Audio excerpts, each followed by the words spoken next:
What's up, Fanbase, and what's up, YouTube? We are streaming live on Fanbase right now. If you new, welcome. If you're returning, make sure y'all definitely check that chat. I always gotta wake y'all up. I gotta wake y'all up. And we are back for another What Do You Love About Fanbase? What do you love? What do you love about Fanbase? Where we go over all things Fanbase news. This show is on streaming live on Fanbase as we on YouTube as we speak, and some of these episodes will be put over on Fanbase. But I have to start there and wake you up. And the show is designed to go over the positivity, because with all the negativity and going on in the world, all we do is focus on negativity. Now, fan base, if you need anything, drop them in the comments. Have any questions? This is welcome new users, welcome investors, welcome from another fan base investor to another one. Please, if you have any questions, drop them in the comments, YouTube and fan base. I am paying attention. We are streaming live on fan base. Okay, so on this week's episode, what do you love about fan base? What do I love about fan base is that with everything that's going on and everybody's losing food stamps, and food assistance and this and that and the technology of the world, fan base is a place where I can feel safe. So that is what I love about fan base this week. This week, we are streaming live. So if you have any questions, drop them in the comments. Make sure you press that circle and follow me, Fanbase. I am your Fanbase ambassador, Miss Queen Mo. So good morning, good afternoon, and this show is here. Twice a week. Thursdays at 3:30. Sometimes I start earlier, and Saturdays at 6:30. Okay. Saturdays at 6:30 as well.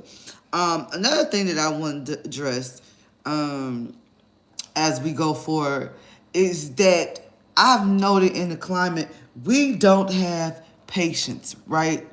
We don't have patience. I was setting up my audio room over on Fanbase, and I noticed people don't slow down. I'm gonna say this again, and I say this on air each and every time, that when I'm setting up my audio rooms and I'm setting up my lives, I'm there. I'm working in the background, getting the information you need for the chat. As a fan base ambassador, I want to keep you up to date with all the information in all the chat, information. So, people don't have patience. And what's going on with food stamps and different things like that. That's what I love about fan base, is that, as little as $5, the minimum to cash out is $5. Now I know people gonna be like, well, pennies don't matter. Well, running in them people grocery store and taking them people food without paying, running in them people food and taking the groceries is not gonna solve the problem. It may solve the problem temporarily, and I wanted to speak on that.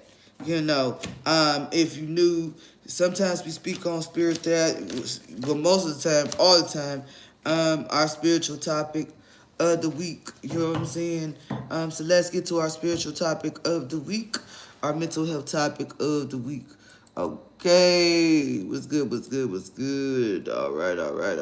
If you're new, okay. Mo in the building. Yes, I'm in the fan base streets, and you know what time it is. We have movies, TV nights, game nights, also morning wellness check, Monday through Friday, Saturday movie nights at 9, women's group every Wednesday at 9. Also, make sure you hit that subscribe button for your chance to win 1,000 loves. That's right, your girl is dropping them loves in that heart. And be sure to stay tuned and have your notifications on, because I'm definitely in the streets. What's up, everybody? What's up? You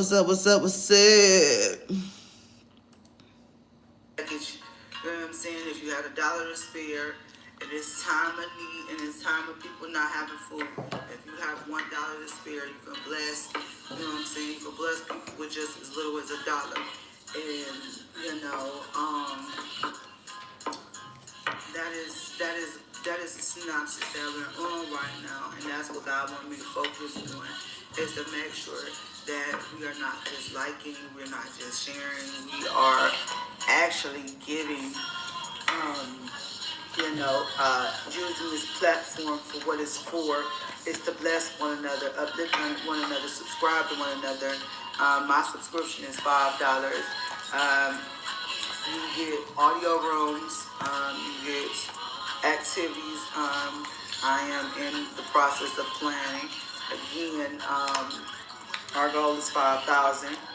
Our first goal, because but I just wanted to really sit it there, and in this time of need, with people losing their jobs, losing food, understanding that just with $1, you can bless a whole bunch of people.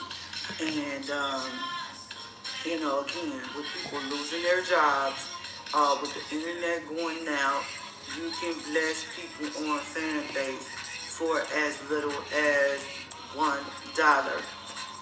Making sure you subscribe to people for support, because we're in a time to where every cent matters. Every cent matters. So with the food shut down, this is what I wanted to focus on today. And the internet shut down yesterday. I'm not about to get too deep into it, but this is package. You know what I'm saying? If you had $1 to spare, okay. Thank y'all, fan base, for 7,000 followers. Thank you. And I'm here to thank you for reaching 7,000 followers as of today, October 20th, 2025. And as another big milestone, I am also a fan-based investor. That's right. And as another goal that I'm here to announce, on our reach to 5,000 subscribers, I will be giving 5 people 1,000 loves apiece. That's right, 5 people 1,000 loves apiece. Thank you. And loyalty loves as well for your subscription. So thank you for just being here. Thank you for supporting me. Thank you, Fanbase, for always being here and rocking out with your girl. Thank you. This is a beautiful milestone. But our next one, to make this next one bigger and greater, 5,000 subscribers. Thank you to the 8 subscribers that I have now. Welcome to my page. Make sure that you subscribe today, and I'll see you in the next one.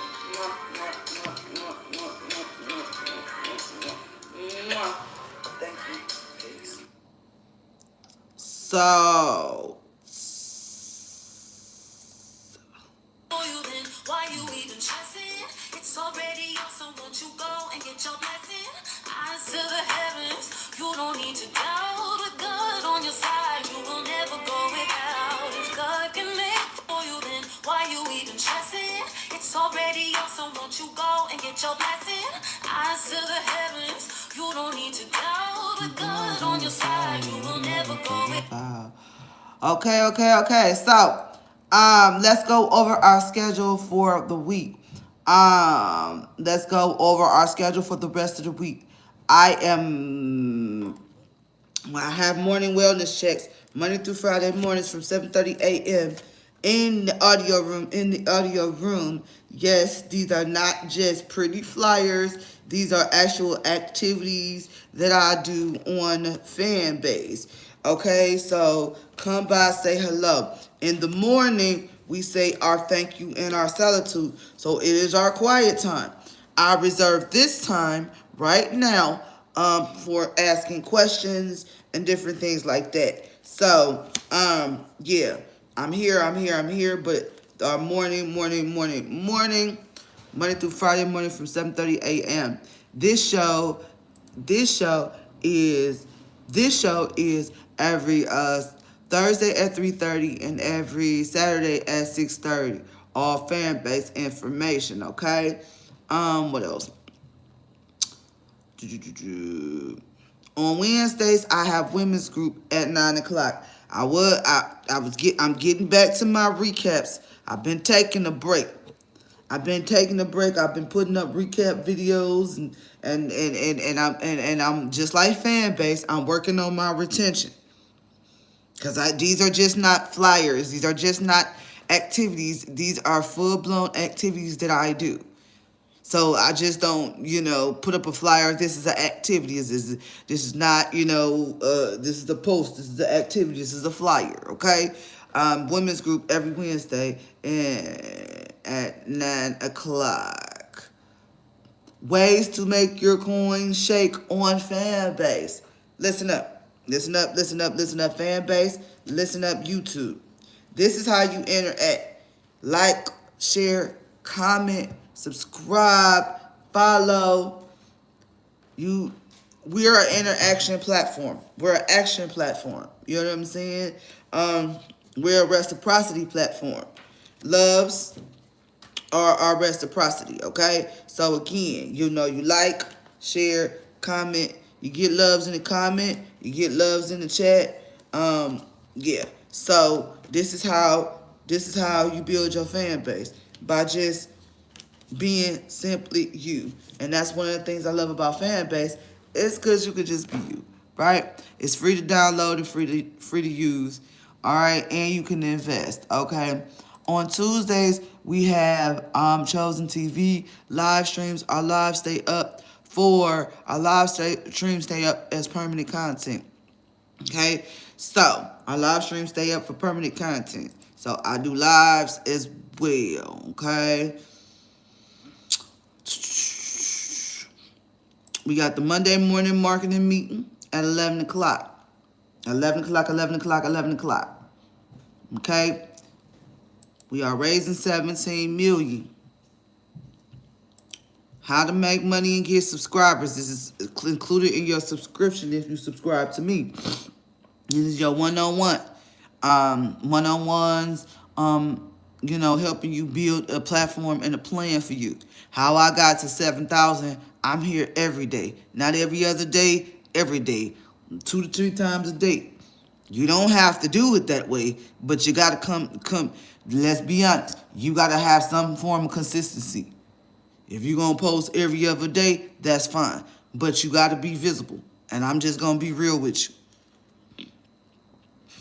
You know what I'm saying? I'm just going to be real with you. You're going to have to be visible at least once a week, once a day, something. Okay? Relationship Talk Live, I do that every 3:30 on Mondays at 3:30. Okay?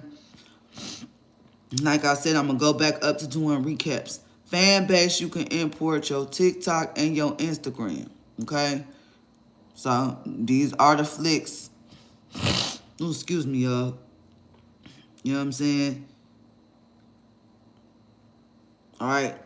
Sundays, we have this is for the Fanbase family. I have a live stream every Sunday to catch y'all up on what happened in the week. So not only do you have this show, as a Fanbase ambassador, I provide 3 ways for you to get your Fanbase information. You know what I'm saying? There's live stream and there's 2 audio rooms dedicated to Fanbase information. Okay? That's Sundays at 9. Then on Sundays at 6:30, we have Sunday TV. We are going over the schedule. This is the live stream on Fanbase. Again, you can watch Fanbase from the web, but the key is these are live streams. These are activities. These are just not things that I just pushed up. Sundays at 9 a.m. we have Chosen Ones and Lit, where we celebrate our wins for the week, and we just get a little praise and worship in on a Sunday at 9 a.m., okay? All right. Let's see. Y'all have another YouTube and Fanbase. We have another audio room on Fridays dedicated where this is a more relaxed Fanbase takes over YouTube, where it's more of a relax. We do a mix. We talk about whatever. Right now, I'm talking about strictly fan base, trying to stitch. But Friday evening hangout and chat is scheduled. Is scheduled. Is scheduled. Okay. What else? What else? What else? What else? Then we have game night. Okay. We have game night on Friday. Game night on Fridays at 9, right after our 6:30 live stream. Okay. Saturday, we have movie night. Just a little fan base history. Women's group and movies that I did here on fan base. Movie nights. Movie nights. Movie nights. Movie nights and and women's group are my first two activities, and still to this day I do them consistently. Okay, consistently. That is how I got to 7,000 as you know what I'm saying, as a fan base ambassador. This is what I love about fan base. Another thing I love about fan base, let's go over that you can bring over your TikTok and your Instagram. You could bring over your TikTok and your Instagram. Okay? Opportunity to migrate your Instagram and TikTok content through Fanbase's updated migration tool. Watch us migrate our TikTok content here. First, go to Settings. Select the option Import Content from TikTok or Instagram. Copy the link and paste it in on the TikTok bio.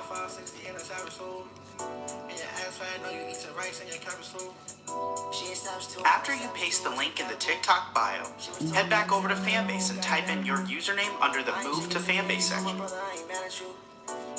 Then, select what you want to move, profile or content. Press continue and you're done. Your migration process will then start. You see, the process is faster than ever before, now notifying you as you see your migration process in real time. Have your content migrated over to Fanbase in no time at all. Be sure to save your content today. Be you without limits. That's what I love about fan base. You can be you without limits. Another thing about this is a web app. What's cool about fan base? What's cool about fan base? I know already. It is the 23rd of the month. It is the 23rd of the month. It's the 23rd of the month. And I've already made, it's the 23rd of the month. And I've already made $24.72. Now with them cash and food stamps out, $24.72. It's free to download, free to use. You can import your TikTok and Instagram. You can make money in the chat. In the chat. They got information in their chat. We are streaming live in the chat. Money in the chat. Yep. Flicks. Audio rooms. Yep.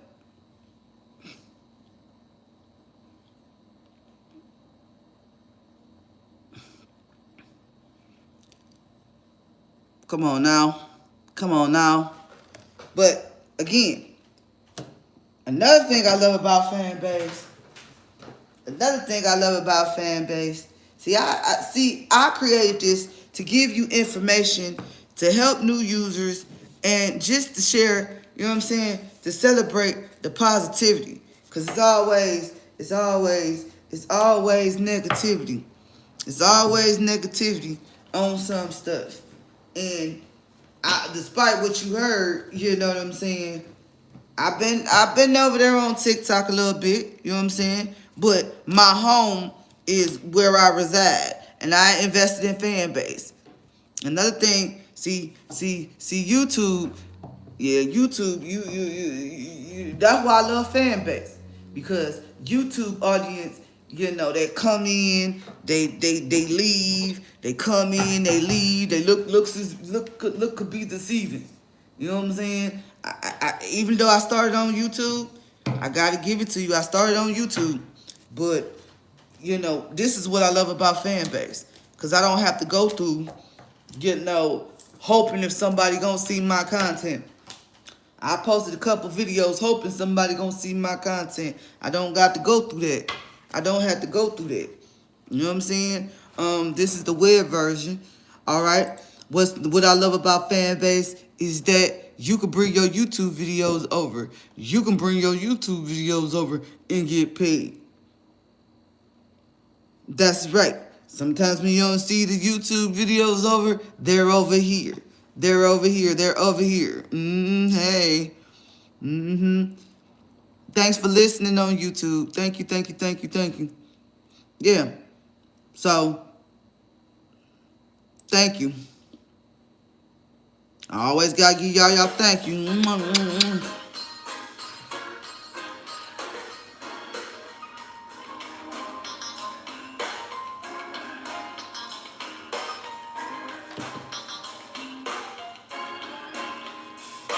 Tragedies are commonplace. All kinds of diseases. People are slipping away. The economy's down. People can't get enough pay. As for me, all I can say is thank you, Lord, for all you've done for me.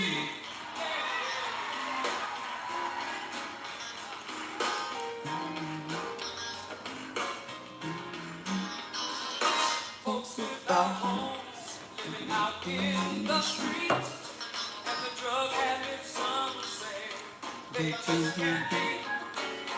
Muggers and robbers, no place seems to be safe. But you've been my protection every step of the way. I wanna say thank you, Lord, for all you've done for me. Yeah. It should have been me. Thank you. Thank you.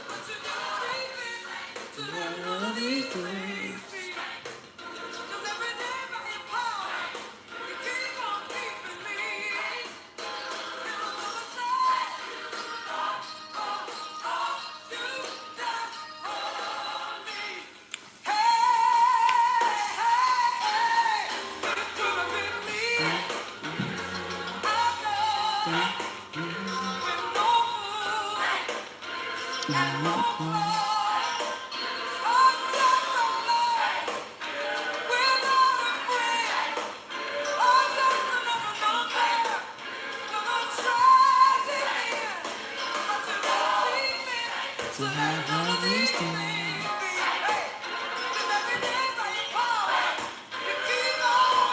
Keep on blessing me.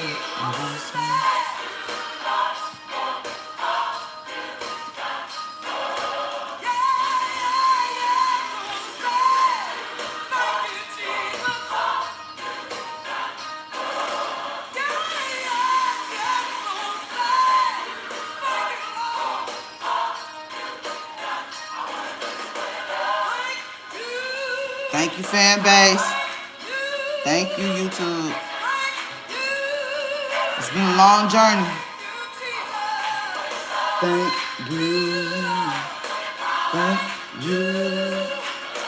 Thank you.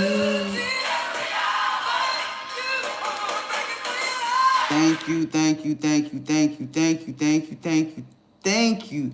And we will be going into our tech talk with our CTO today. We'll be doing that at 5 o'clock. At 5 o'clock with our CTO Ramiro. At 5 o'clock we will be meeting with our CTO. I'll be streaming that live here on Fanbase. I'll be streaming this live on YouTube as well. And you will also bring your YouTube videos over Fanbase is raising $17 million. Okay.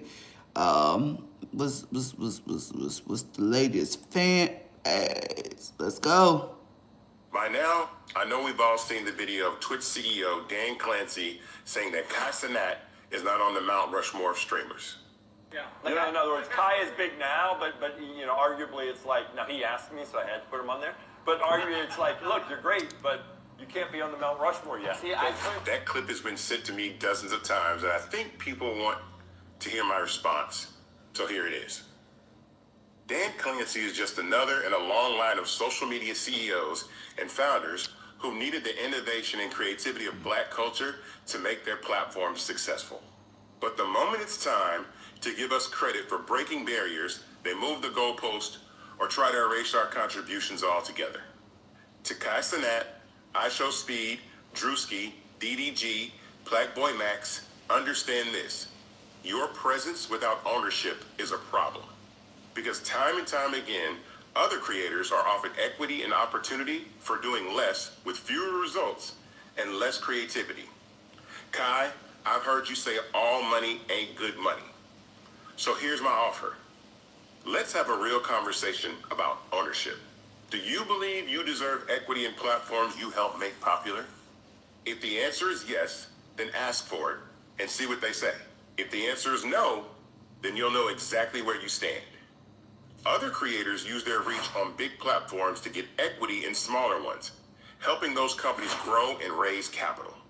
That's how you build power. And that's exactly what I want to do with you. Fanbase was made for you by one of you, so you could own the platform and monetize the future that belongs to all of us who believe in building our own. So to everyone who sent me this video and keep sending me videos like this, trust me, I hear you. But the truth is, the creators themselves have to want ownership for the change to happen. Still, let's keep encouraging them and let's keep informing them about Fanbase, so together we can break through. This is what I love about Fanbase. I know we've all seen it by now. This is what I love about Fanbase. Fanbase is raising $17 million. I am not only a Fanbase ambassador, but I'm also a Fanbase investor. Fanbase has embraced me in ways that no other platform has. I've been over here on YouTube streaming for over 11 years, and I'm just cracking the numbers at 600. I'm up to 7,000 as of Monday on the platform that I own with my voice.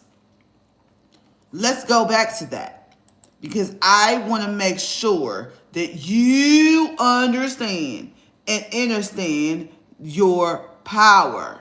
I before we go over that, I want you to hear this. We had an event, Fanbase Investathon.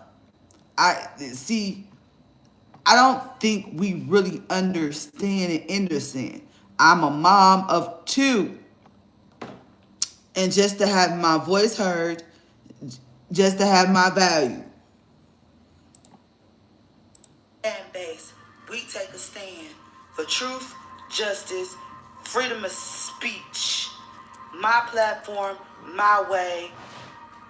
Be you without limits. Invest. At Fanbase, do you realize I'm up to 7? I'm going to show you before we go over the investment.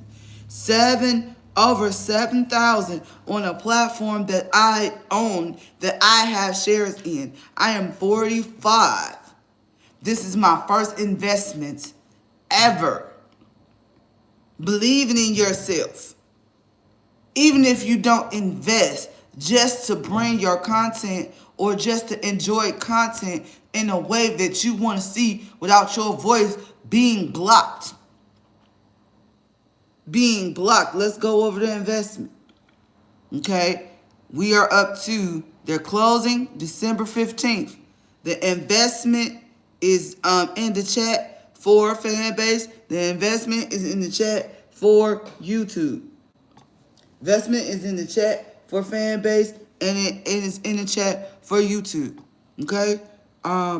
Let's go over the different reward tiers. Okay? These are the different reward tiers. Different levels. Okay? Also announcing you can invest. Canada can invest. Canada can now invest in fan base. Canada can now invest in fan base. Okay? Canada, you can invest in fan base. Okay? So, everything is linked in my bio and in my link tree. Okay? Let's do that. All right, fan base. Did you know we have audio camps? Queen Most Loved In Camp is one of my camps. You can make money off of camps in your conversations. You can now make money off your conversations. I Am My Sister's Keeper LLC is my women's camp, and the Chosen One is my spiritual camp. Please make sure you join these camps. These are another way that you can communicate with your community. Okay? And your girl has exclusive content. I have plenty of exclusive content. Okay? You can bring your YouTube videos over, lives, the whole 9. Okay? So that is fan base. Okay? Fan base partnership program. If you are a business or you're an organization and you want to partner with fan base, please inbox me for more information. Inbox me for more information. Okay? You can partner with fan base. Partnership program. Okay? Branded audio rooms. These are some of fan base. Propel, Mac, Linktree, and Branch.io are brand partners. Branded audio rooms. Okay? All right, let's go. Audio rooms. Yes, you can listen to audio rooms on web. That's right. We are live. We are streaming live in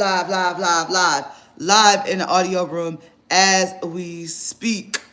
Okay? You can listen to audio conversations on the web. Okay? You can listen to audio conversations on the web. That's right. We are streaming live.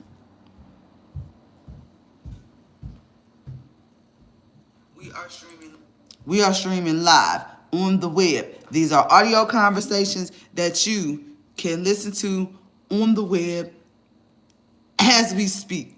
So as I'm streaming live, we're streaming live, okay? Live,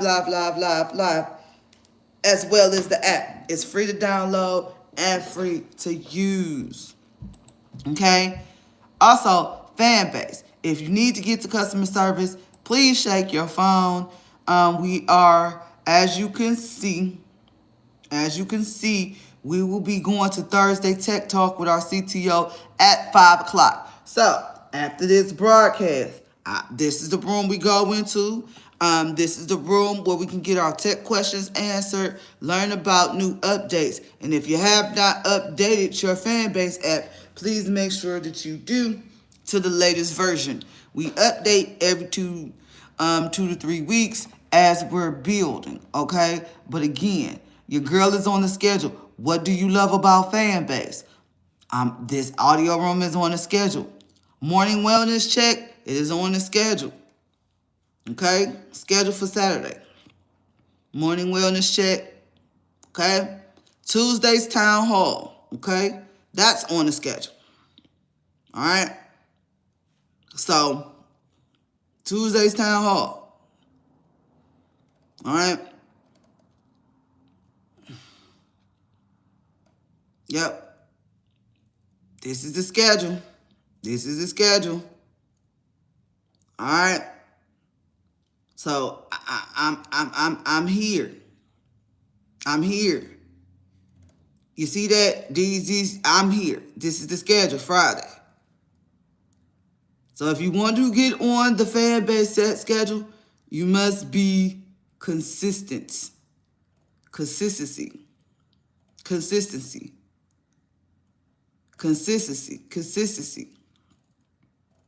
Okay? Shout out to my longest subscriber, Positively Angela, Dr. D. But see, this is the schedule. I'm here. You see? I'm here. Consistency. They know I'm going to be here 7 days a week. 7 days a week. 7 days a week. Okay?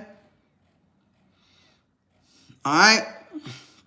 So, we will be going to our Thursday Tech Talk with our CTO, Ramiro. All right? Fanbase Plus. Yes, you can watch long form videos on the web. Okay? Long form videos on the web. Okay? All right. Link for everything is in the chat. Invested Podcast.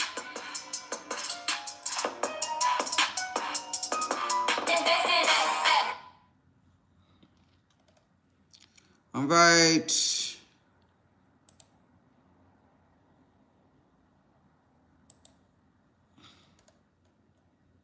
Fanbase.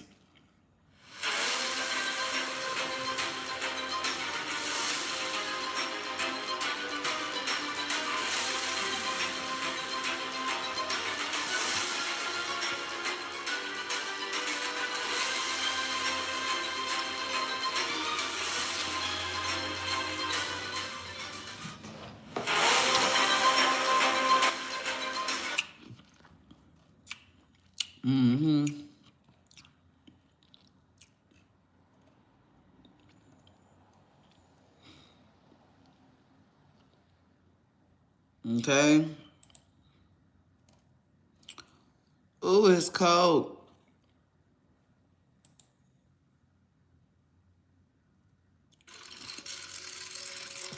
Bravery is not the absence of fear, but the ability to overcome it. We stand for those who defy suppression, who speak out, and those who walk the road less traveled. Everyone deserves to be seen and their voices to be heard. We're sparking a movement, growing a community of creators united by the desire for freedom, choice, equity, and ownership. At Fanbase, it's all for one and one for all. We support each other to guide, promote, and uplift you in a place where you can unapologetically be yourself. A place where your voice, ideas, and creativity are not Feel just free to welcome, put your but comments, celebrated. questions in the chat. We are Black-founded, minority-funded, and supported by a diverse, inclusive, powerful community that believes in the strength of authenticity and individual choice. Regardless of success or background, we welcome you. The marginalized, the underappreciated, the successful, the superstar. We're for all who seek a space to express themselves freely, where they are rewarded for being their authentic, true self. We transcend labels because only we have the right to define ourselves. We are built for the brave, the culture, the creators, and for the future where everyone has a power to shape their own destiny. Where all are empowered, voices are amplified, and freedom is embraced. For the first time, you have a chance to own the platform you helped make popular. It's a revolution. A movement in how we connect, create, and share. Everyone is a creator, and everyone has a fan base. Here, you can be you without limits. That is our fan base promise. Anybody have any questions, drop them in the comments.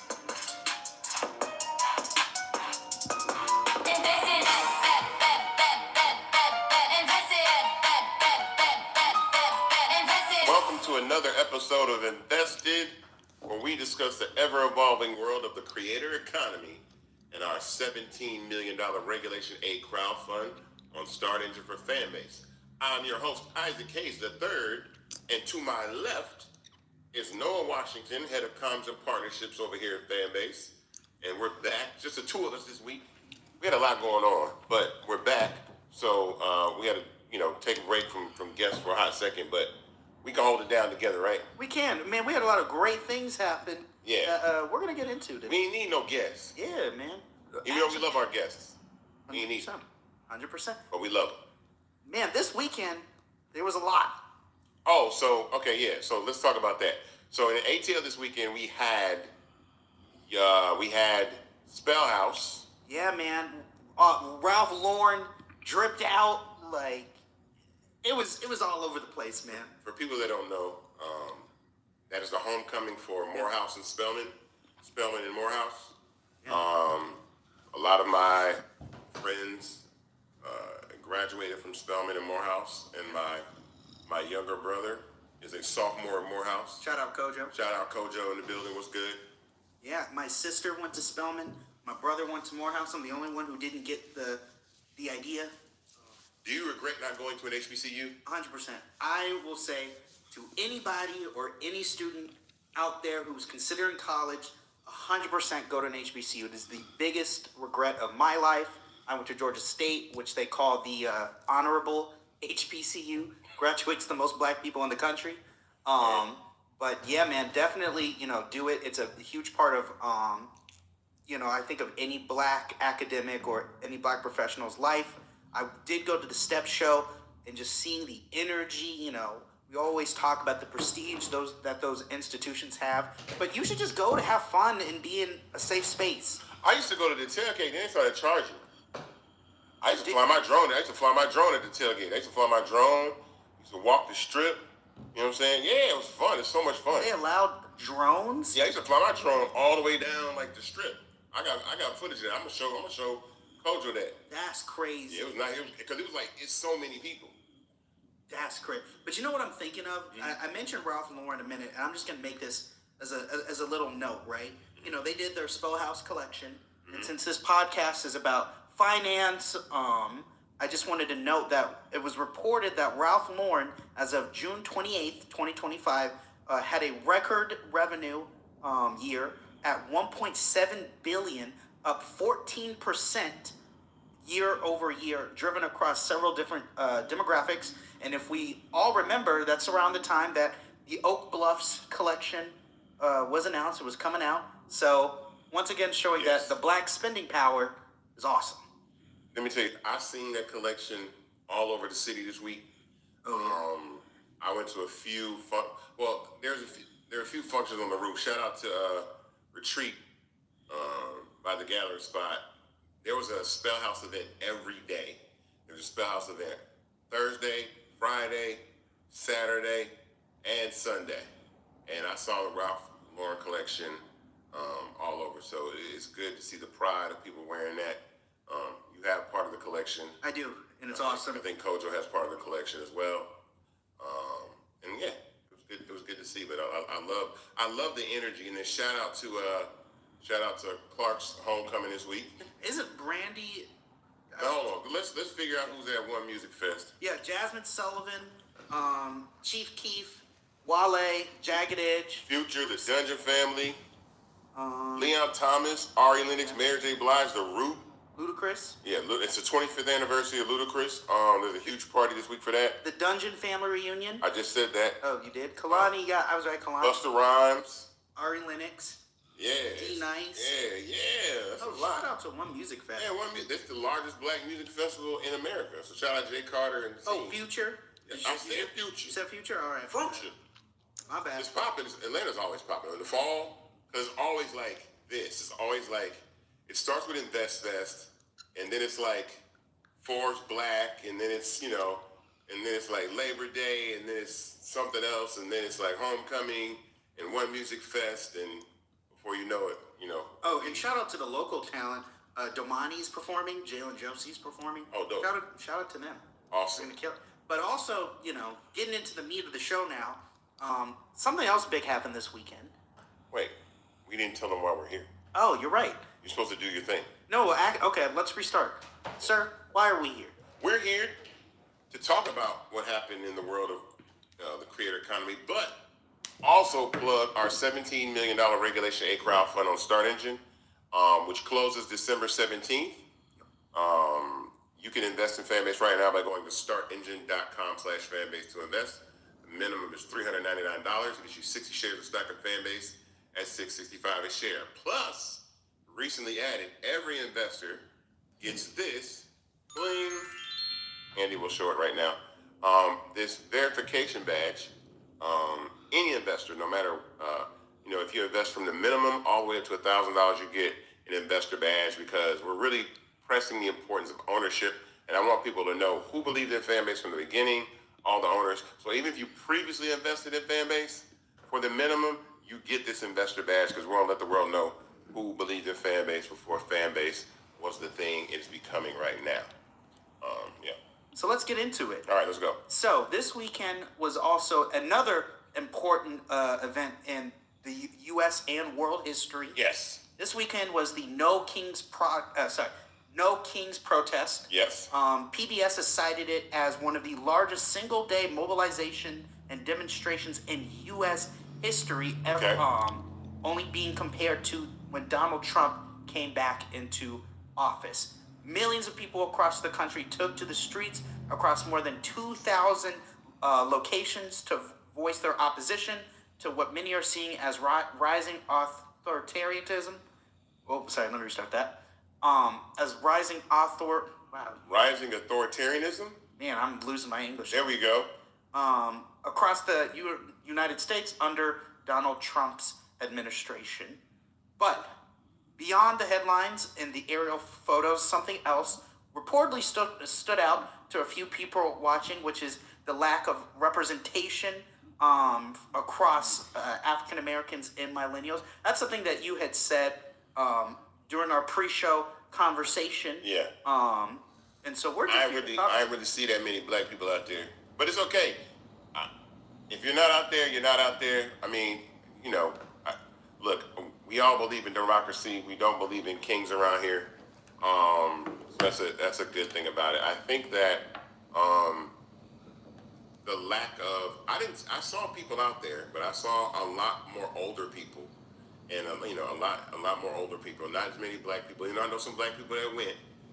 Shout out to everybody that went to the protest, and I think it's good to express your freedom to protest, your right to protest. I remember you and I had a bit of a back and forth before this happened, and about the people we did see out there. But I think you actually made an even stronger point, which was who actually needs to be out there, right? Mm-hmm. Like black women, black men. We've already done our protesting. Even across 5 years, we have gone out into the streets between George Floyd and everything else happening in the state of the world. We have been there on the front lines, right? Yes. And honestly, I want other demographics and other people to take up the cause. Personally, I think most groups of people only start protesting right as the problem is happening instead of doing it before it takes place. And I want to ask you, when do we say as black people, enough is enough and let somebody else take their turn? I think we've done that for the last year, especially black women. I think they needed a break. Yeah. I think they needed a good break, because they always show up to vote. They always show up to support. Black men showed up overwhelmingly too, even though, the media didn't say that they did. But here's a novel idea, which I get a lot of pushback from all the time, which I don't understand why. But how about this, Noah? Voting is the protest. Yeah, that's right. I don't understand. Every time we have one of these elections and it doesn't go your way, we out here protesting in the street when voting is the protest. When we have millions and millions and millions, a third of the country does not vote in every election. You know that, right? Yep. 100 million people don't vote that could vote. And then y'all be outside in the streets protesting over a president y'all don't want. We say a Project 2025 was what it was. Nobody wanted to believe us. We were arguing if Kamala Harris was black or not. Oh, all this goofy ass shit. So much BS, man. And even then, like even some of my close friends who I've since have distance relationships with now, as a result of saying that they didn't want to go out and vote for VP Harris. I'm like, guys, come on, what are we doing? Well, see, what are we doing? but now we see what's going on with ICE, and we see what's going on in Chicago. We see what's going on all over. Matter of fact, that is something that we have to talk about, and we're going to talk about that in the other segment coming up. Yeah. We have to talk about this. And it just brought something to my attention. But yeah, so protest. Look, guys, voting is the protest. I tell people. Matter of fact, let me have a little quick PSA real quick. So Atlanta, Andre Dickens is running for re-election. Don't let what happened in New Orleans happen in Atlanta, because I think 150,000 black people in New Orleans didn't vote, and now they mad about the mayor. But voting is the protest. 100%. Right. And don't think that even though Mayor Dickens is the coolest mayor in Atlanta's history, if you ask me, Okay. he does have opponents, guys. Exactly. It can slip away if you let it. Go out and vote. Shout out our guy Sam Foster running for mayor of Yep. Marietta, and then shout out Marcy Overstreet, who's running for city council president in Atlanta. And go out and vote. Early voting has already started. Take your behind out and vote. Don't act like you got it in the bag. Atlanta always needs to hold up the legacy of always being politically astute and aware and active. And so we don't need to let that slip by. So make sure that you get your behind out there and vote. It's early voting right now. Yes, it's early voting right now. So even if you cannot make November 4th, remember that you can go. Your time is now. Absolutely. So I want to refocus in on the No King. So you were speaking about the demographics of millennials and African Americans not being present, and a report. There's a report that's showcasing that the median age who went out to protest was 44. What do you think might have discouraged younger people from going out to protest? Probably that it doesn't necessarily, they don't necessarily see the effect of what this administration has on them right now. I think the farmers, the workers of America, people with health care, all those individuals right now, a lot of that stuff is going on. You know what I'm saying? Like with the government shutdown, all these things are affecting large groups of older people. Like I said, people losing their jobs.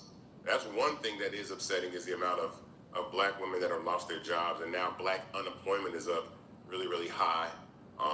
But again, I'm always going to reiterate, I think that this election and what's happening hopefully will make voting a culture, a non-negotiable culture for all people in this country at this point. It's like it's like we need to vote. We need to like you get up, you brush your teeth, you take a shower, you know what I'm saying, you kiss your kids, you go to work and you vote.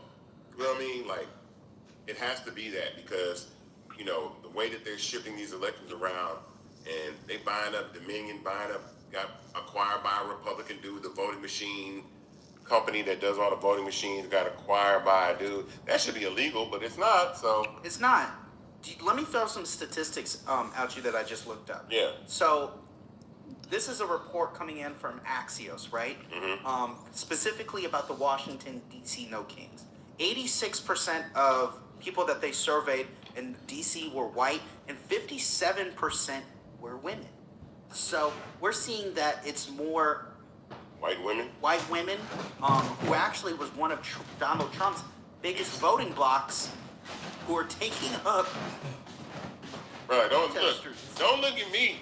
Don't look at us. Like, don't even look at black women. Like, And if we remember the conversations even that you and I were having back during election time, before Donald Trump was being elected, our theory was that white women were going to completely turn against him as a result of abortions and every other policy that was going against women that was being passed in the government at the time. that didn't happen. But typically a stat says that usually white women vote the way of their husbands. Is that kind of a stat typically? I believe that. Like if the husband votes Republican and the wife votes Republican or whatever. Yeah, I believe that. So I think that's also. I mean, in the white community, I've heard a lot about doing so. I mean, well, good for them. I think that again, this is also another wake-up call again, because I'm really about to pop off real quick. I want to pop off on the Democratic Party so hard, because I got a question. Let me ask you a question. Who is the leader of the Republican Party right now? I mean, easy, Donald Trump. Exactly. Who's the leader of the Democratic Party? There is none. Thank you. I don't believe it. There I is- think the closest person we have is either a Gavin Newsom or Okay. maybe Jasmine Crockett. But even then, like, as we're gonna get later in this episode, Yeah, don't worry about Yeah, that. We'll handle that. we'll handle that later in this Handle episode. that dude later. But yeah, there's no leadership. Yeah. And here's my problem. I don't understand real quick why, if you are on the side of the Democrats, Yeah. if they gerrymander states, then we should gerrymander states, right? No, listen, we in a different point. You don't wait. So you think we can win this game playing by the rules when they threw the rule book out? You know, there's a saying I like.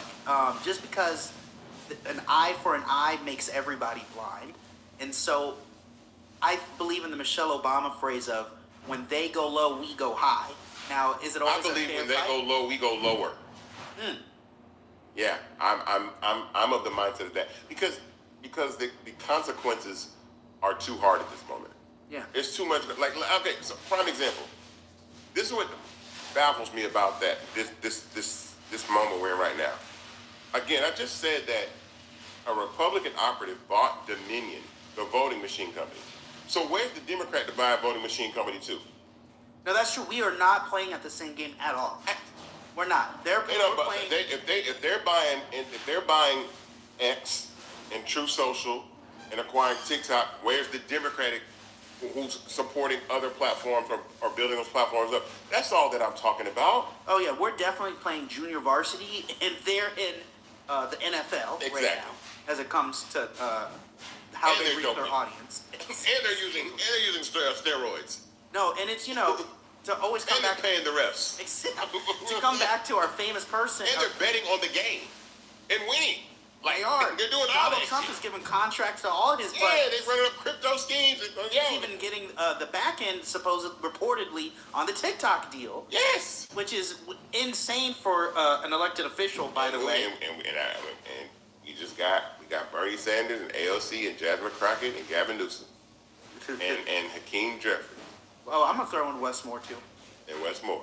But I mean, yes, I do believe we need to. The Democratic Party needs to change up how they operate. Our favorite person, Jasmine Crockett, even stated so herself. There was the realization, I believe, within the Democratic Party that what the current tools that they're using are just not effective anymore. Shout out to Royce Mann, who's currently running for the Board of Education here in Atlanta. He is taking to social like a beast. Okay. And he realized, and part of the reason is, canvassing is not as effective, right? The genius of Donald Trump with True Social is that he was able to make a 24-hour propaganda machine that at any time anybody can turn to. And the Democrats don't have a platform like that now that most of these oligarchs own platforms are bowing to the crown of Donald Trump. I mean, look, I done said what I need to say about that. I think that I'm of the mindset that all voices matter. I think you can have a conservative opinion and a liberal opinion. When we get to the far extremes on either side, which I think that's where Trump and the Republican Party, they Project 2025, we want to strip the Voting Rights Act and all that. We want to gut everything and put people back in slavery. And that's really how they feel about it. Even Republicans, a lot of Republicans are turning to the Democratic Party because they believe they have a better chance of winning there. Jeff Duncan, currently running for governor of Georgia, Yeah. he's now running as a Democrat, and he has a very valid and great shot at winning the Georgia governor's race. Yeah, but what should we let him? No.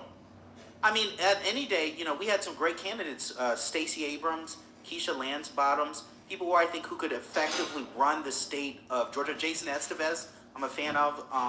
We have a whole bunch of people who could do the job, but I think when we're talking about politics in Georgia specifically, I don't think there's a lot of us that realize that Atlanta is an island, right, and a sea of red. And what's made that situation worse is one of the reasons Georgia won in 2020 was because of the influx of people who are getting film and television jobs coming to Atlanta. But now that those jobs are going overseas to the UK, we've lost a lot of that voter block as people have gone home and returned to their native states. So. I agree, but I don't think we should let Jeff Duncan in.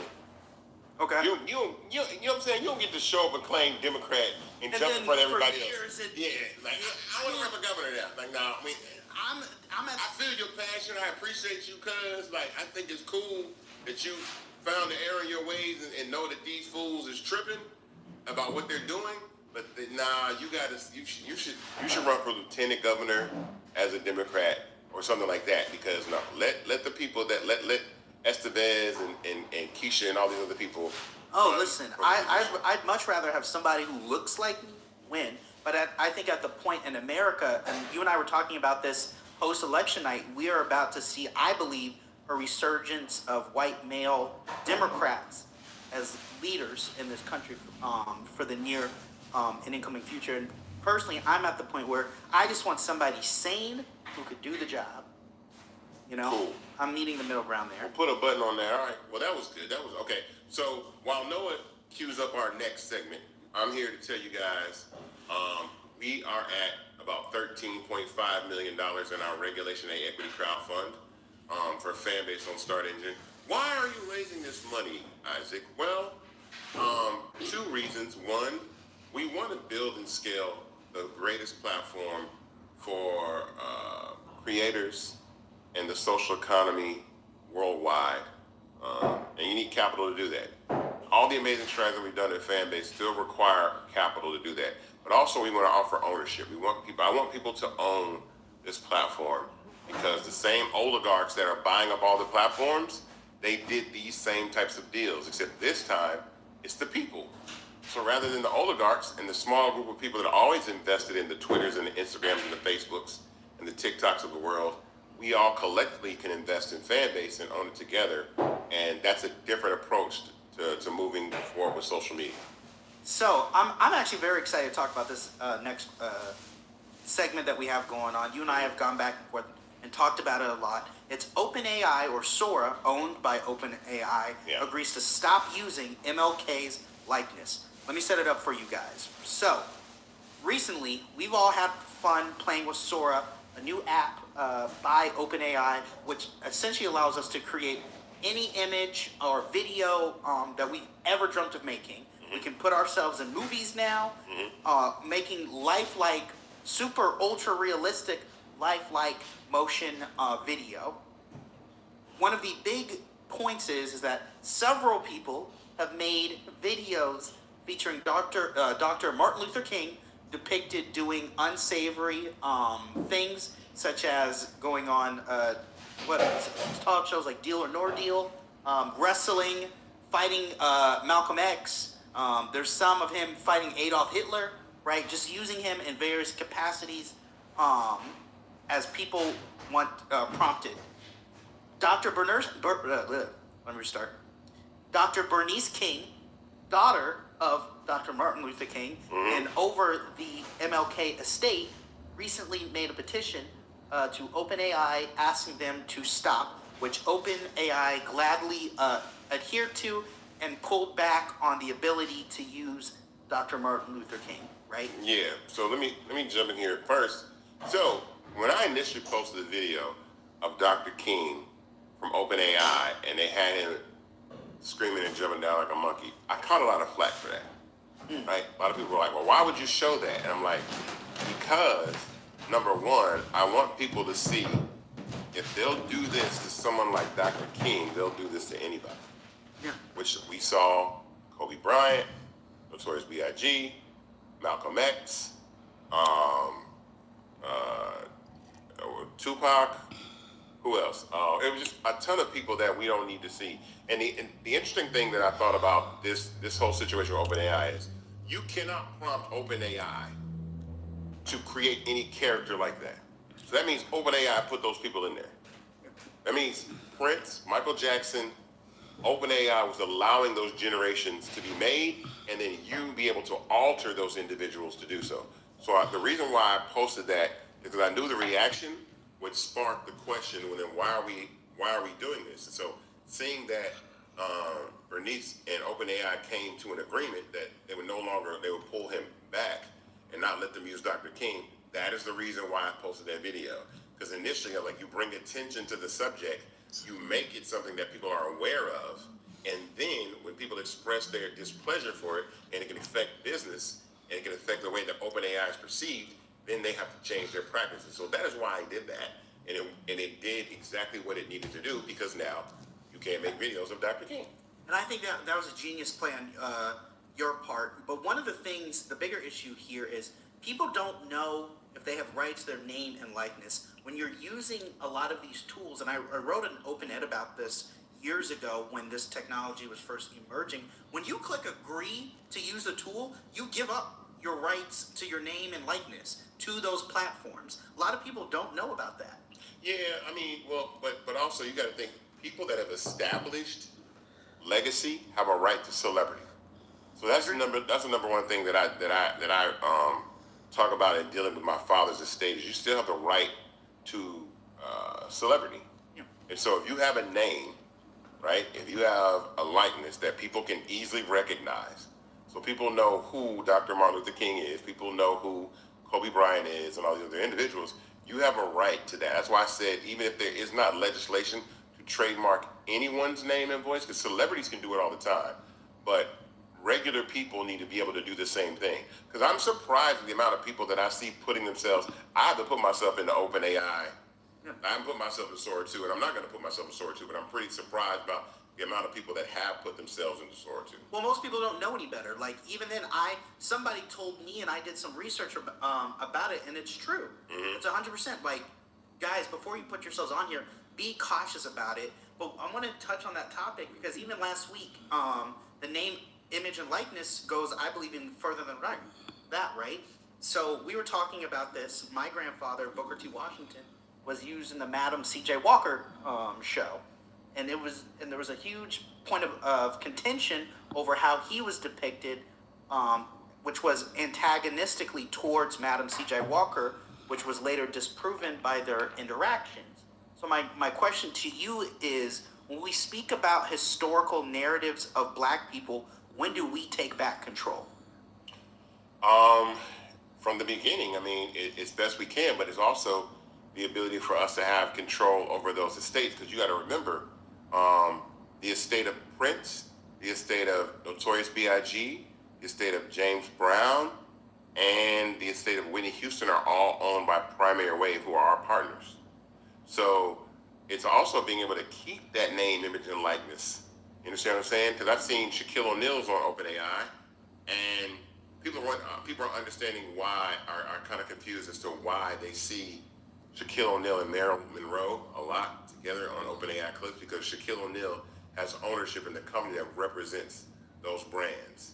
So the same company that manages the likeness, name, image, and likeness of Shaquille O'Neal manages the name, image, and likeness of Marilyn Monroe and Elvis Presley. So those estates have been sold. So again, it's always like, in culture, I always say you got to be mindful of who you sell your culture to, because you think you're selling an asset when you're actually selling legacy, and you're selling, what people remember and know, and what represents the person that was. I think it's highly disrespectful. I would never want that, even with Marilyn Monroe. I mean, if I'm Marilyn Monroe's family, I don't know if I want her and Shaquille O'Neal walking down the street acting like they having babies. Like in some of the videos, like they're in love and they kissing. I'm like, why is Shaquille O'Neal kissing Marilyn Monroe? Again, you can make anything with these AI programs, but I don't know if I would want that, because then that's just not real. I mean, we're pushing the bounds of, I think the content creation space of OpenAI is ruining content creation, but I think there's going to be pushback where we're going to have a world where people just want real content. They don't want this BS that people are talking about. Well, I believe in authenticity is going to be the name of the game, but let me ask you a question, right? In my case, public domain hit my grandfather of 100 years, right? Mm-hmm. Martin Luther King died in the 60s, so reasonably, we're only a few decades out from him entering public domain. How do we get around the issue of when, for those who don't know, public domain is when a character or an image is entered into the public. They can then be used for practically anything. A lot of cartoons and superheroes are entering the public domain. Mickey Mouse. Exactly. Stuff like that. Batman and Superman in the next, I believe, 15 years are going to be in the public domain. So my question is, how do we as Black people get around people being able to use likenesses and images for their unintended direction? I believe that public domain is going to end. For me, I think it should. I'm gonna tell you why. Because of artificial intelligence. Because at that point, if AI can create whatever song, if AI can write every song that ever could exist, then what song could be written that isn't public domain? You know what I mean? Yeah. If AI can create every melody that ever existed, every rhythm pattern that ever existed, every lyric line that ever existed. It can kill creativity. Right. So I think that the assets that exist that are not part of public domain, I think they should become assets that are never allowed to be in public domain and they're owned in perpetuity. Which is one of the reasons why I think a lot of times a lot of these companies are buying music catalogs, like the legacy catalogs. They're buying all these masters in publishing. I don't understand why people are buying masters in publishing to eventually have it be public domain. It's like people have bought land. Like, would you buy an asset that expires? Right. Like, why? Like, people don't buy land that expires. Well, and you own land, you own it. You buy something, you own it in perpetuity. So for me, I feel like they're going to lobby at some point, lobby Congress or lobby and then take it to the Supreme Court and then get rid of public domain because of AI, because that's too much people can control. But I want to, given this whole content creation open AI thing, I want to call out Homeland Security because a TikToker called out Homeland Security for using a video of him to target, to say that if you target ICE, we're coming after you. His video had nothing to do with ICE or anything. He made it months ago. So I'm going to read this real quick. So the Homeland Security posted a video of a group of young Black men with the caption, ICE, we're on the way. Word on the streets, cartels put 50K bounty on y'all. Homeland Security then captioned their tweet, said, FAFO, if you threaten or lay hands on our law enforcement officers, we will hunt you down and you'll find out really quick. But they used the video of this young Black kid on social media that had nothing to do, that he posted months before, and altered it and changed the caption and made it about that. So they're taking an image of a young Black man and changing to act like he's been getting death threats. He's been getting people trying to harm him because our government took a picture of him, an image of him, and made him appear to say things that he never said.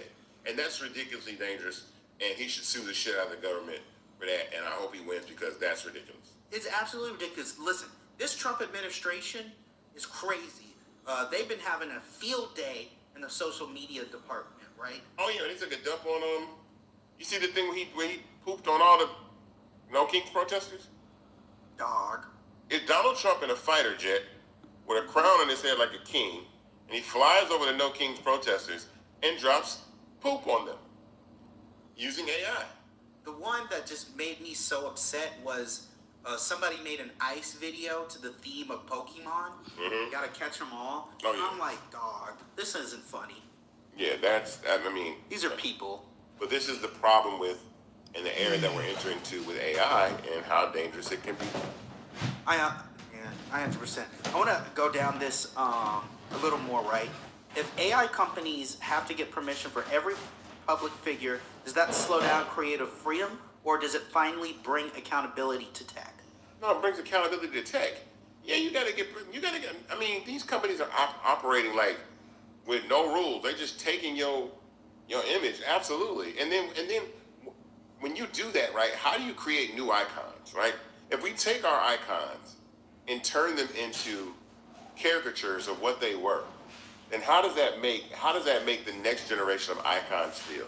Like if you just gonna take Elvis Presley and Marilyn Monroe and Michael Jackson and Martin Luther King and Malcolm X and Gandhi and Einstein and just turn them into like memes, like bro, they didn't. Come on, these are people that are sewn into the fabric of world history and American history. and you shouldn't be able to do that. So I think it's accountability. I think it's time. I know as far as Isaac Hayes is concerned, I'm definitely going to do as much as I can to protect my father's name, image and likeness, his voice, things like that that are really, really important, and we'll continue to do so. So. You know, my final point to this is, you've said this years ago to me, and it's always stuck in my head. This next generation of icons, I don't believe are going to be iconic in the same way because social media has democratized fame. Everyday people are getting famous for no reason. Yeah. Like, even, we all remember the Hakatua girl. One moment came and went. You know what I'm saying? Yeah. We know her if we see her, right? But what else has happened as a result that's memorable in our brains? You know what I'm saying? Well, but that's because it can't be just memes. It's got to be based off talent. Yeah. You can have a moment. I don't have a problem. Like, it's social media. I love it. I mean, that's like we got fan base as a platform where anybody can become famous or make content and then be discovered in a particular way. But it's still you still want to give the respect to the people that do iconic things and do great things. And shout out to Kai Cenat, who is the Mount Rushmore of streaming. So I know that I made a comment about that, but yeah, for sure. Again, one more time, I'm going to plug it all the time. Right now, you can go to startengine.com/fanbase to invest. The minimum to invest is $399. That gets you 60 shares of stock in Fanbase at $665 a share. Anybody that invests in any round up to $1,000 gets the profile badge as an investor, the blue verification badge from 1,000 to 5,000, and 5,000 up gets the gold verified badge. We have a ton of gold investors in Fanbase. So go to startengine.com/fanbase and invest right now. The raise closes December 17th. We're going to $17 million. And we're already at 13.5 million, so pull up. Let's do. Yep. Join thousands already invested. Yes. Do you want to do the next one to lay it I out? want to set up so I want to set up this next segment because I think it's really important. And what I thought was interesting is that we'll be shutting down the audio room about this before. at 4:30. We're in an age right now where we don't know who is behind the content that we watch, right? So when you're looking at a platform like WorldStar and they're sending you all this content, please understand that WorldStar is not owned by anybody black, right? It's owned by a white company that also owns Genius, that owns DatPiff, that owns Kick, that owns a bunch of brands together. And so right now we're going to talk about Judge Faith and Kenny Lattimore, who are striking back because there are a series of YouTube channels that have posted defamatory content about them over the last few months, and they filed a lawsuit to stop this. So they filed a lawsuit in Los Angeles County against anonymous YouTube creators who allegedly published fabricated quotes, fake court documents, AI-generated audio and video, and monetized through clickbait targeting their family, marriage, and reputations. But it doesn't stop there. As I said, it's part of a larger pattern of platforms that brand themselves as urban or black media outlets positioned to look like they serve black audiences. Yet in many cases, they are not. They're not owned by anybody black. In fact, in the video that Judge Faith and Kenny Lattimore were talking about, they were pointing out a couple of examples of this one platform called Star News. It's a black entertainment site. It's owned by a guy in Pakistan that posts defamatory content attacking black people. And another one called Black Tea, right? A YouTube channel that talks about creators. And they are owned by a Russian dude. And so I know he consumed this content, but just because it looks like it's black owned doesn't mean that it's black owned. And we always had that conversation, is Fanbase really black owned? Yes, we are. The cap table is very, very African American. I am the founder and CEO. It's owned, but you don't know who is behind WorldStarHipHop.com. You don't know who's behind these YouTube channels that post this AI-generated content that get tons and tons and tons of views that target black people and defame their character. And so research before you react. What I say all the time is there are bot farms. A lot of the people that you argue with online that say racist things and mean things, and it looks like it might be somebody black or something like that, it's like it's a bot or it's somebody that is paid to comment and appears to be. Please a black make sure you person, follow. and they're not. And so you have to Press my research circle, before follow you me. I'm react. Fan Because Base in doing Ambassador. so, Welcome. You will not respond to a lot of You this have stuff. any We also questions? need to Drop crack them in down the on chat. these fake-ass YouTube pages that are doing so. The bigger problem here with specifically Faith and Kenny is that AI indexed all of these documents, right? So if you were to Google the information, some were saying that they got a divorce, all fabricated. But AI, anyone Google, what is it? Google Gemini, it would say it's real. It would say it as fact. And so the bigger problem is the distinction or discernment between what is real and what is not for AI platforms. So you got to be really careful what you upload. Even ChatGPT and Claude AI will say that they make mistakes as a result of fake information uploaded. Because what AI is doing is it's pulling from the internet to give you the best answer possible. And then these guys get to hide behind anonymity. Yeah. And then we don't know who's behind it. I've said that before. We have our tech talk at 5 o'clock p.m. with our CTO Romero. I want to say That's our next activity. No, was it 20? Was it 21? Yeah, it might have been 21 when I came at This is streaming live. We are live. Oh, I remember that. Yeah, because I don't now. What I hear is that the company has changed hands since then, but ATL Scoop initially was not owned by someone who was black, and they were blackfishing. They were using black language. They were using black images.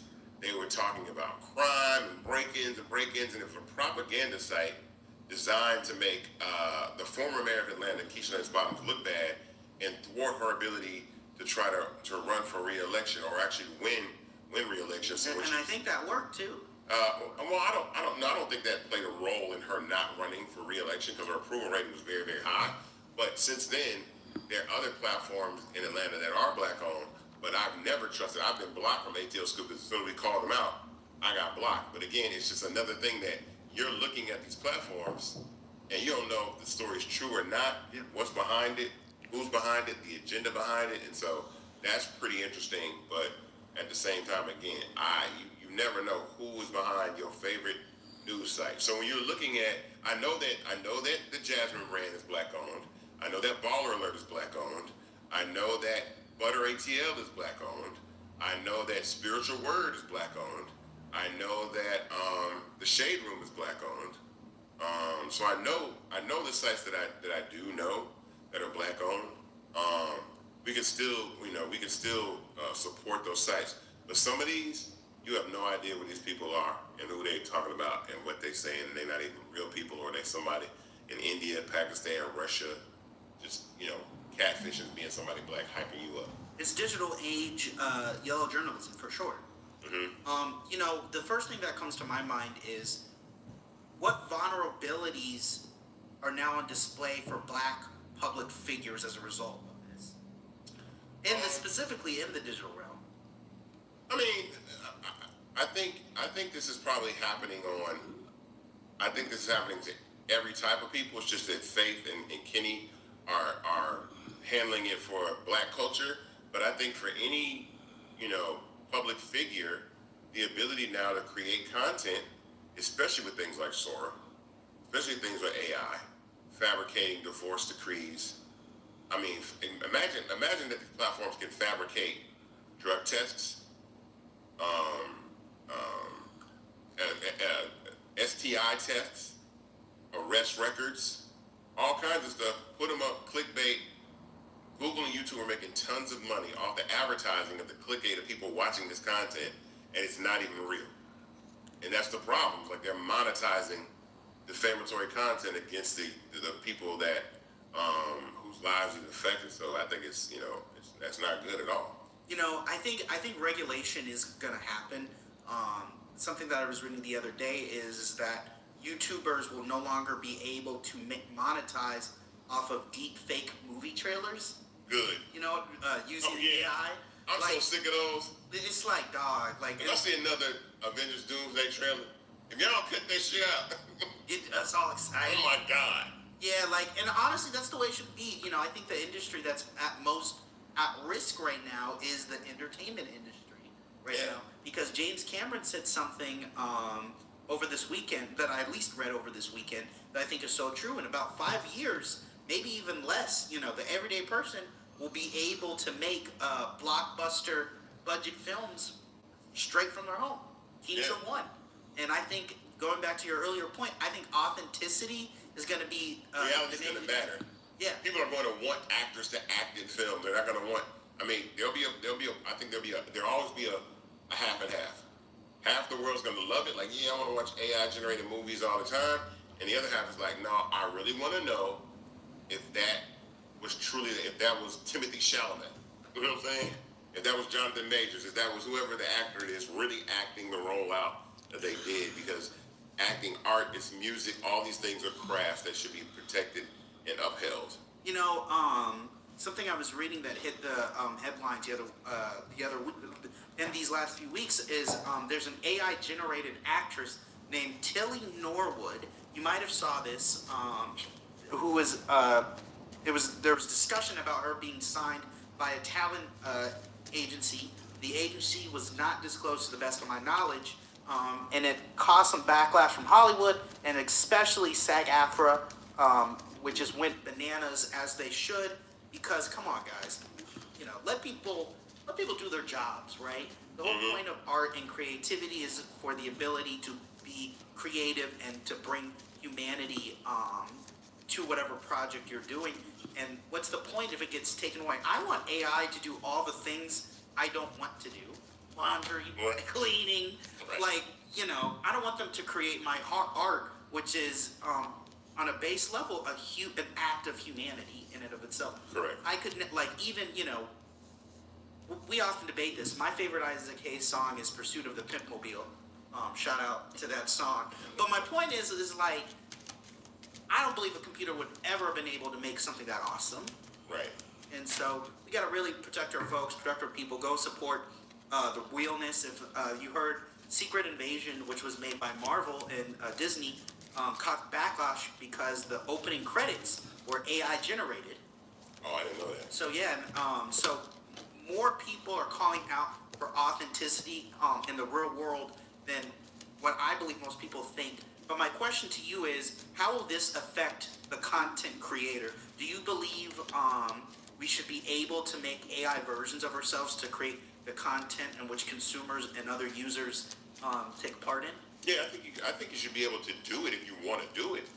I just think that there will be a segment of the population that's no longer interested in seeing that content. Yeah. I'm already tired of Sora 2. Yeah. Like, for real. Like, I mean, I like all my friends, I'm like, yo, I'm tired of seeing y'all make these AI generated videos of yourself that aren't, you know, it's like, I'm just over it. I'd rather see, like, okay, if you're really going to walk in a haunted house, then let me see that. If you're really going to ride a polar bear, you know, okay, really ride the polar bear. Like, I want to see the real deal happen in real life, because that's what makes content so great. Is the video that you see, like, yo, this fool snowboarded down a mountain with a bear chasing him behind. Remember, like that stuff like that you see, like, it's gonna ruin like America's funniest videos. Remember, like, random moments that get caught online. Like, AI's gonna ruin that, because those are things that really happen in real time, and then now you're just rendering those things that's not really real, and I think that's goofy. 100%, man. I mean, you taught me when it came to content creation, simpler the better. Absolutely. Oh yeah. Actually, yeah. Like, I used to have the belief that things needed to be Lord of the Rings. No. And you could just really just vlog it, and it had just as much as a chance of getting views as anything else. Like, what we talking? I wish I could remember the exact thing, but I believe it was some movie earned less than a creator did, and I was like, oh yeah, they probably did it for a third the budget. So 100%. I mean, you know, that's it. So All right. Well, we're gonna hop into this last subject, because we might go over time today. Just to let you know for what we about to talk about. So we're gonna dive into the world of politics, but specifically one individual who has started to make their way into the political space in a way that I think is divisive, it's controversial, but I also think it's corny. and that's Stephen A. Smith. So, Stephen A. Smith, who everybody knows from ESPN, that's been doing sports commentary for years, over 15 years minimum, like 20 years minimum, has recently started to speak his mind in the world of politics. It is a podcast on Sirius XM. But here's what Stephen A. Smith had to say about Kamala Harris, and then Jasmine Crockett, and then Bakari Sellers, after he responded about what Stephen A. Smith has had to say about Kamala Harris and Jasmine Crockett, and we'll come back. Jasmine Crockett or somebody like that. Ladies I respect, intelligent women, no doubt. But how Jasmine Crockett chooses to express herself, I'm like, is that going to help your district in Texas? Aren't you there to find a way to get stuff done as opposed to just being an impediment to what Trump wants? How much work goes into that? I'm just going to go off about Trump, cuss him out every chance I get, say the most derogatory, incendiary things imaginable, and that's my day's work. That ain't work. Work is saying, that's the man in power. I know what his agenda is. I'm not exactly in a position to stop him since the Republicans have the Senate and the House. But maybe if I'm willing to work with this man, I might get something out of it for my constituency. But what Bakari Sellers needs to recognize is, why don't you tell what the truth is? Why don't you speak about the level of resentment that you really, really have? That the American people are more willing to listen to somebody like me or the others that you mentioned rather than you, who's been doing this for years, out of South Carolina and then some. Nobody care what you have to say. I'm giving you plug right now by talking about you. You know my number. You could have reached me a long time ago. We could have had discussions a long time ago. The only time you ever reached out to anybody is when you wanted to sell your book. You bought and paid for on one side. Don't even want to hear what the other has to say. But you talking about me. Sit your ass down. Hearing all of that, right?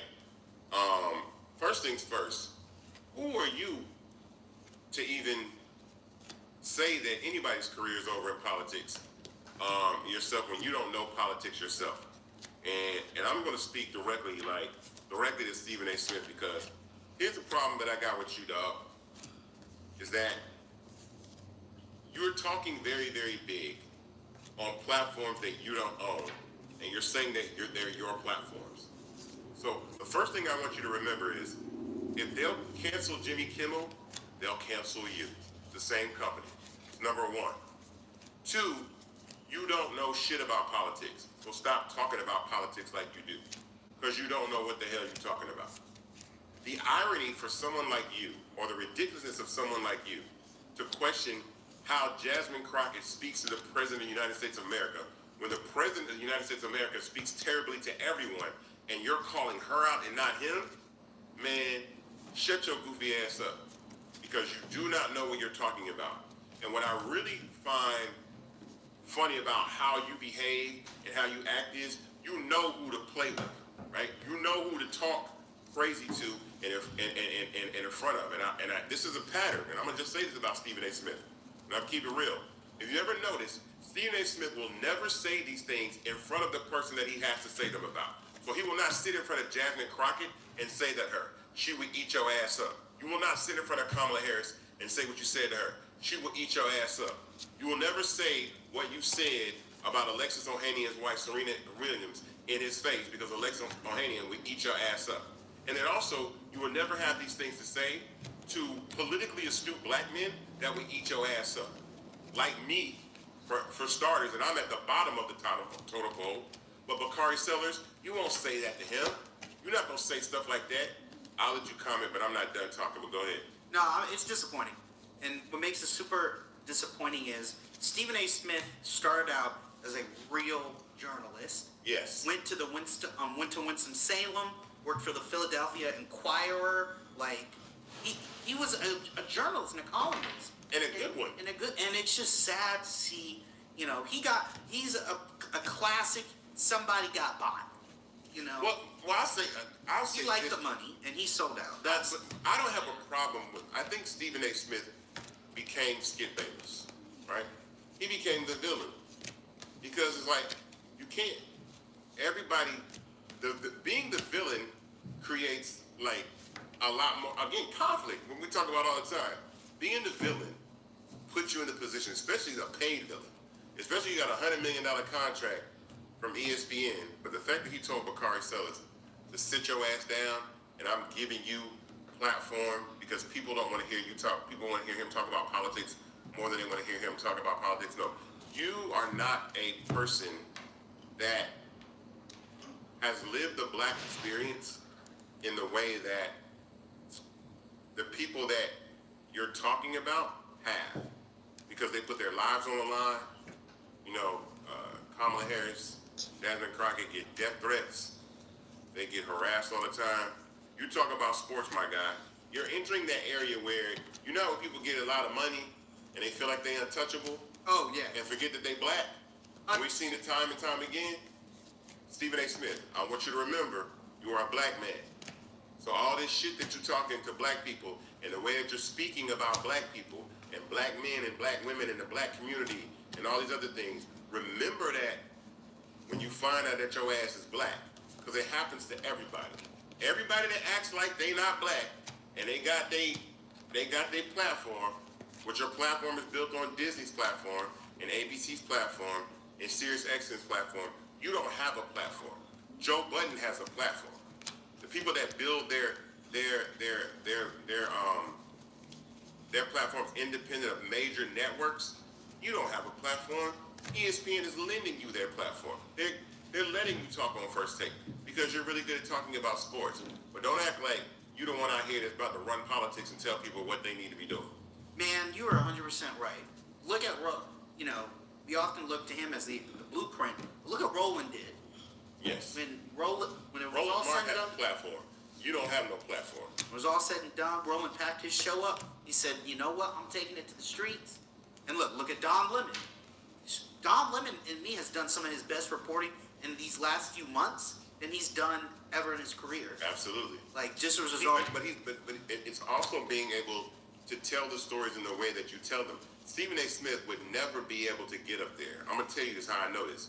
Stephen A. Smith would never be able to get up on national television and defend black culture and black people in a way that Roland does, or Joy Reid does, or Don Lemon does, or Jasmine Crockett does. You would never be able to be able to do that on SiriusXM or ESPN. You wouldn't do that. If you could, you would. Or you don't want to because you're getting paid not to do it. 100%. Remember what Stephen A. Smith said? He said he gets value out of giving his bosses value, which is true. But like when you look at who he works for, Yeah, but at the expense of black people? exactly. At the expense of like at the expense of your community. I'm still blown away that this man is worried about the way that Jasmine Crockett speaks to Donald Trump when the way that Donald Trump speaks to everybody. That's crazy. You're trying to tone police a black woman against a racist. So Stephen A. Smith, one more time. You're telling me that you're trying to tone police a black woman against a racist president. Look in the mirror and think about that. But we already, again, I know, we already know what you're doing it for, but I just think it's corny. And remember you said the things that you said, because I promise you, it's not a time that people like you think that you can't get canceled. And you can't if they will cancel Jimmy Kimmel, they will throw your black ass out in a heartbeat. They will fabricate some sort of story about you. They will find your get your ass off the air, and then what you gonna do? Try to come back to the black community and act like we need you and you need us and we need to save your black ass, and that ain't gonna be what it is. Man, it's a different set of circumstances. But what they did to Shannon. I said this before. Yeah. I feel like black men that have built their wealth on systems of white supremacy forget that they're black. Everybody, listen, you said, once again, you said this to me when I first met you, right? And we were actually talking about P. Diddy at the time. And this is a full circle that years later, you said there will be a time where he will reap what he sowed, and he will be left in the dust and remember that he's black. Oh yeah. And that's what happens. And that's what happened. Why are we having Stephen A. Smith on a Newsmax panel about politics? with Chris Cuomo? Like, why is he there? Like, what do you know? Like, okay, let's ask it again. Let's ask Stephen A. Smith a few questions before we even listen to him. In the last 4 elections, who did you vote for? Right? So when it was Trump, Hillary, when it was Biden, Biden, Trump, or when it was Trump, Kamala. Let's just take those 3 then. All I care about is those 3. Who did you vote for, dog? Like, if you say regardless of whether you're a Democrat or Republican, who did you vote for? That's what you wanted. So let's start there for it, because we need to see where your head at, right? And then if you really know politics, and again, this is where I get on the Atlanta shit. I'm gonna tell you who you get smoked by. I'm gonna tell you the list of people that you will never sit in front of. Because what I say he always does all the time is he says those things from a microphone, but not in the in-person place. Roland Martin will smoke you. Jasmine Crockett will smoke you. Don Lemon will smoke you. Bakari Sellers will smoke you. I will smoke you. Killer Mike will smoke you. You get smoked. You're not gonna get around black men that politically understand where they fit, where they understand black men and black women understand their place in the world, and know better than them. So I had to say it because I was like, I've been seeing it online, and it's been rubbing me the wrong way. And I understand what you're doing. Again, he's being contrarian, but remember you said all this bullshit that you said because it happens to everybody. There's not everybody that don't get pressed at one time or another. Something. So when you out here right now talking slick, just remember you said that shit. So, we're over time. Yeah.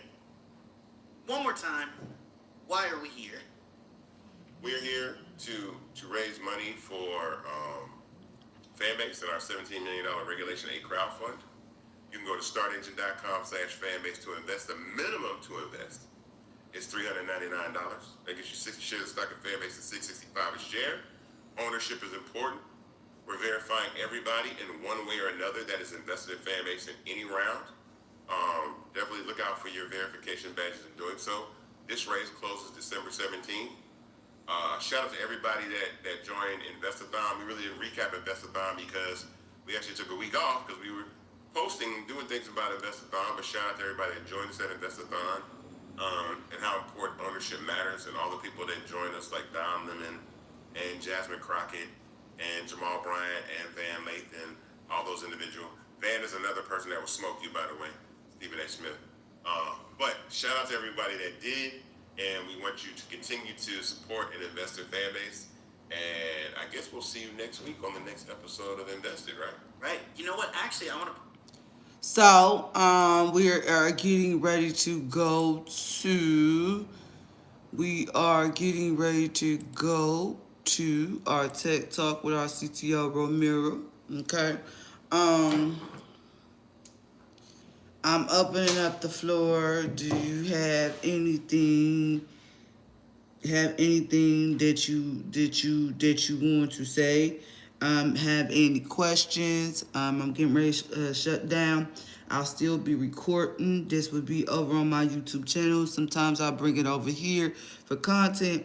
But if you don't have any questions, I am fin to close it down and getting ready for the next activity. Thank you for joining me the whole time. Thank you for the follow. I'm about to drop some loves on your post. Look out. He stayed with me the whole time, and we are getting ready to bless him with some loves for participating and staying the whole time. So thank you, thank you, thank you, thank you, thank you, thank you. Thank you. Thank you, thank you. Thank you. Drop him some love. Hold on.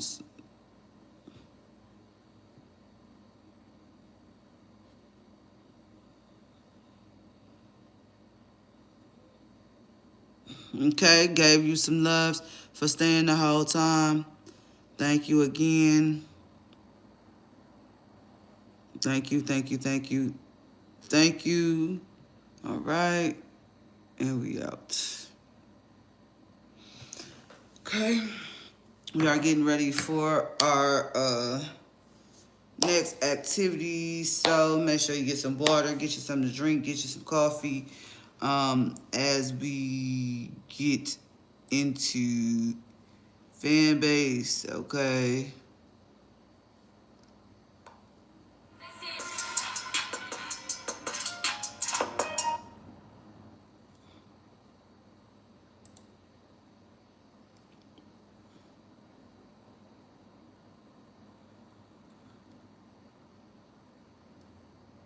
Let's see.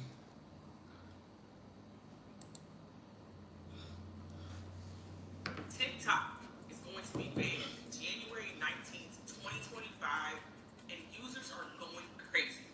But no worries, Isaac Hayes III has created a platform that is mind-blowing, okay? It's called Fanbase, and it's super simple, super easy. It's allowing consumers to not only consume content, but actually be able to get paid for creating content. See, in the past, your Facebook, your TikToks, your Snapchats, all those things, we put in a lot of work to build these platforms up, and we weren't able to really see the output when it came to the income. So what Isaac Hayes III has done, he has now created a platform where we can get paid for our fan base. They're calling it the TikTok killer. I'm excited. I created my fan base account, and the first thing that I noticed was that I was able to import all of my information from Instagram or TikTok. So all you do is put a code in your bio, the two applications talk to each other, and it imports over 2,000 videos from your previous platform. So you don't have to worry about starting from scratch. That was my biggest fear was, hey, I'm gonna have to go to this platform, I'm gonna have to start from scratch. That is something I just did not want to do. But enough of me talking about it, let's go ahead and jump into the platform. The website is going to be www.fanbase.app. And right here on the front page it says "Be You Without Limits," right? Fanbase is a free next generation social media app that allows any user to earn money from day one, okay? So I know a lot of people, you have to go out first, build it, and then you can start earning. Here you can start earning on day one. It's available on the Apple Store or the Google Play Store. Either way is fine. You're able to monetize your content on Fanbase, right? So you're able to do that long form or short form. You can do audio. Remember Clubhouse, we were doing audio conversations? You can do that same thing here. Create exclusive content and earn money. So you can create your subscriptions, you can create that fan base, you can go ahead and build that community the way that you want to. Okay, get paid for any content, right? So it doesn't matter if it's short or long, or if it's subscription based, you're gonna get paid for everything. And you can earn and view your earnings in real time. No waiting, no big delays, you can see it in real time, okay? Boost your subscriptions. Subscriptions have become one of the bigger things going into like 2022, 2023, where people are now creating subscription-based content, offering exclusives in your close friends or things like that. I know YouTube even has a subscription thing now. So understand that subscriptions are now a thing, and if you're not doing it and you want to grow online, I suggest that you get into the subscription-based platform, something like this, right? So what is love? It's not just a feeling, right? Love on Fanbase has a real-world value of half a penny. Users can use love as a way to express their appreciation for content creators and their remarkable work. So what this looks like is you can buy packs. You can buy a pack of hearts, and let's say you go to your favorite content creator and you want to put some hearts down, you could put 10 hearts, 20 hearts, 30 hearts that you have pre-purchased to be able to show love, all right?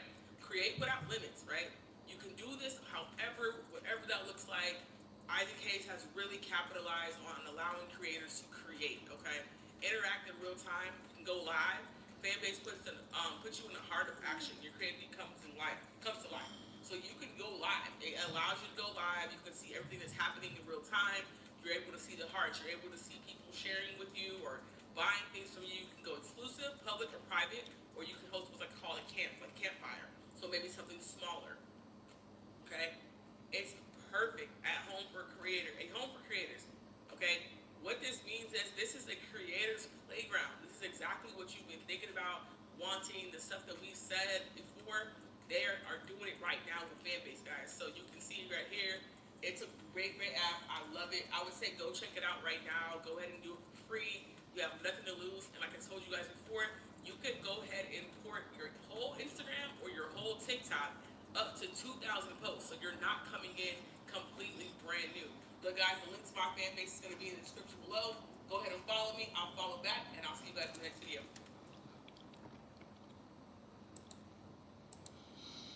Bravery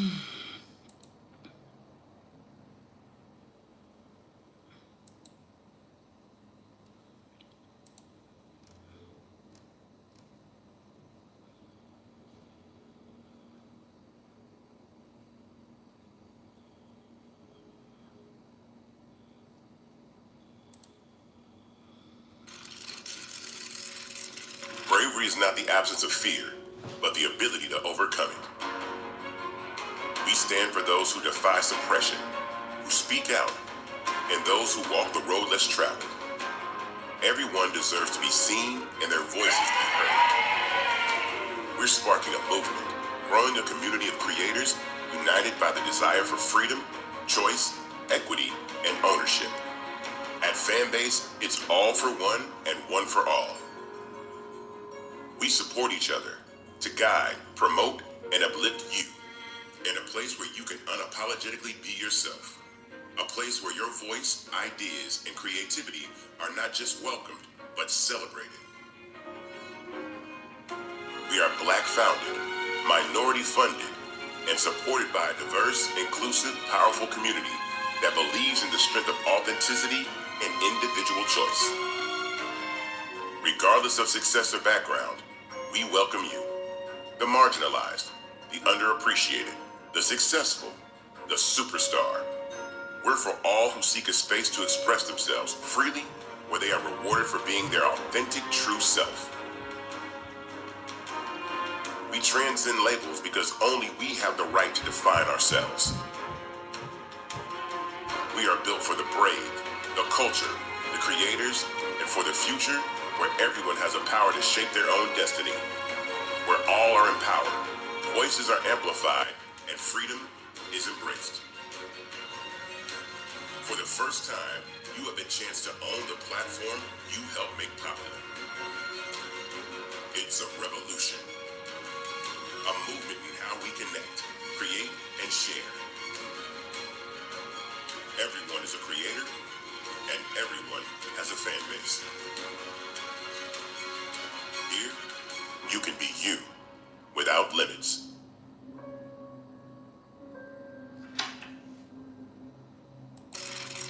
Bravery is not the absence of fear, but the ability to overcome it.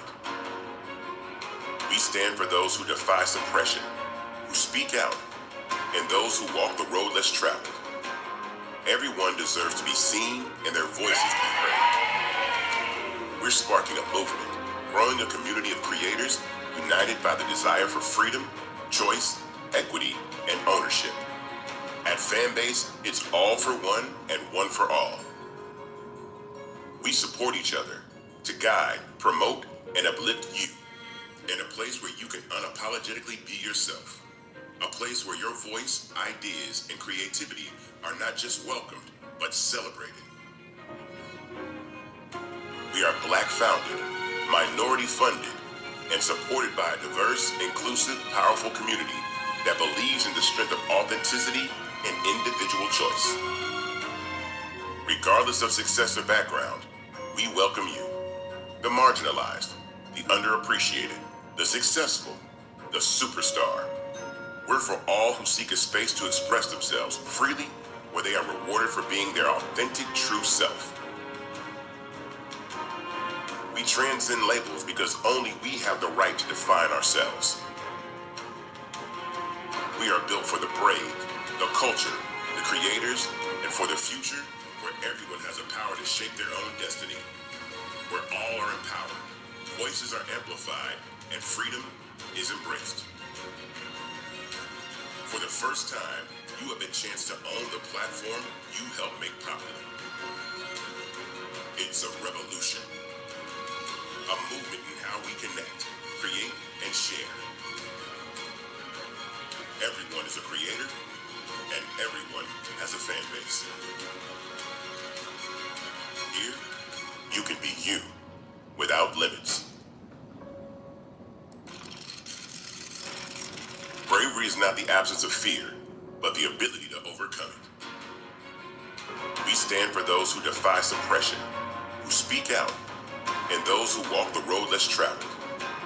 Everyone deserves to be seen and their voices be heard. We're We're sparking a movement, growing a community of creators united by the desire for freedom, choice, equity, and ownership. At Fanbase, it's all for one and one for all. We support each other to guide, promote, and uplift you in a place where you can unapologetically be yourself. A place where your voice, ideas, and creativity are not just welcomed, but celebrated. We are Black founded, minority funded, and supported by a diverse, inclusive, powerful community that believes in the strength of authenticity and individual choice. Regardless of success or background, we welcome you. The marginalized, the underappreciated, the successful, the superstar. We're for all who seek a space to express themselves freely, where they are rewarded for being their authentic, true self. We transcend labels because only we have the right to define ourselves. We are built for the brave, the culture, the creators, and for the future where everyone has a power to shape their own destiny, where all are empowered, voices are amplified, and freedom is embraced. For the first time, you have a chance to own the platform you helped make popular. It's a revolution, a movement in how we connect, create, and share. Everyone is a creator, and everyone has a fan base. Here, you can be you without limits.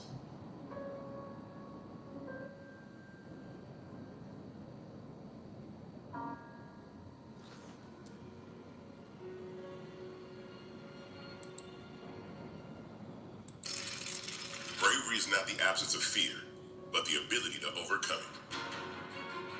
We stand for those who defy suppression, who speak out, and those who walk the road less traveled. Everyone deserves to be seen and their voices be heard. We're sparking a movement, growing a community of creators united by the desire for freedom, choice, equity, and ownership. At Fanbase, it's all for one and one for all. We support each other to guide, promote, and uplift you in a place where you can unapologetically be yourself. A place where your voice, ideas, and creativity are not just welcomed, but celebrated. We are Black founded, minority funded, and supported by a diverse, inclusive, powerful community that believes in the strength of authenticity and individual choice. Regardless of success or background, we welcome you. The marginalized, the underappreciated, the successful, the superstar. We're for all who seek a space to express themselves freely, where they are rewarded for being their authentic, true self. We transcend labels because only we have the right to define ourselves. We are built for the brave, the culture, the creators, and for the future where everyone has a power to shape their own destiny, where all are empowered, voices are amplified, and freedom is embraced. For the first time, you have a chance to own the platform you helped make popular. It's a revolution, a movement in how we connect, create, and share. Everyone is a creator, and everyone has a fan base. Here, you can be you without limits.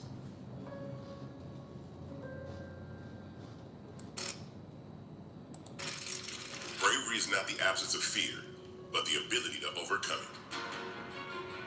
We stand for those who defy suppression, who speak out, and those who walk the road less traveled. Everyone deserves to be seen and their voices be heard. We're sparking a movement, growing a community of creators united by the desire for freedom, choice, equity, and ownership. At Fanbase, it's all for one and one for all. We support each other to guide, promote, and uplift you in a place where you can unapologetically be yourself. A place where your voice, ideas, and creativity are not just welcomed, but celebrated.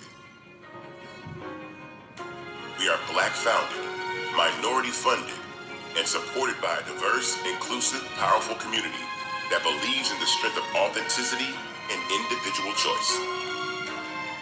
Regardless of success or background, we welcome you, the marginalized, the underappreciated, the successful, the superstar. We're for all who seek a space to express themselves freely, where they are rewarded for being their authentic, true self. We transcend labels because only we have the right to define ourselves. We are built for the brave, the culture, the creators, and for the future where everyone has the power to shape their own destiny, where all are empowered, voices are amplified, and freedom is embraced. For the first time, you have a chance to own the platform you helped make popular. It's a revolution, a movement in how we connect, create, and share. Everyone is a creator, and everyone has a fan base. Here, you can be you, without limits. All right, we getting ready to go to...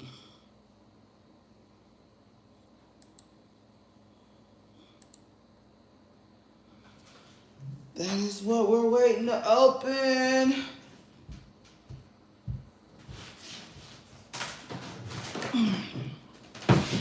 Y'all, I'm sleepy. I've been sleeping a lot lately. Sleepy.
Waiting for them to get started.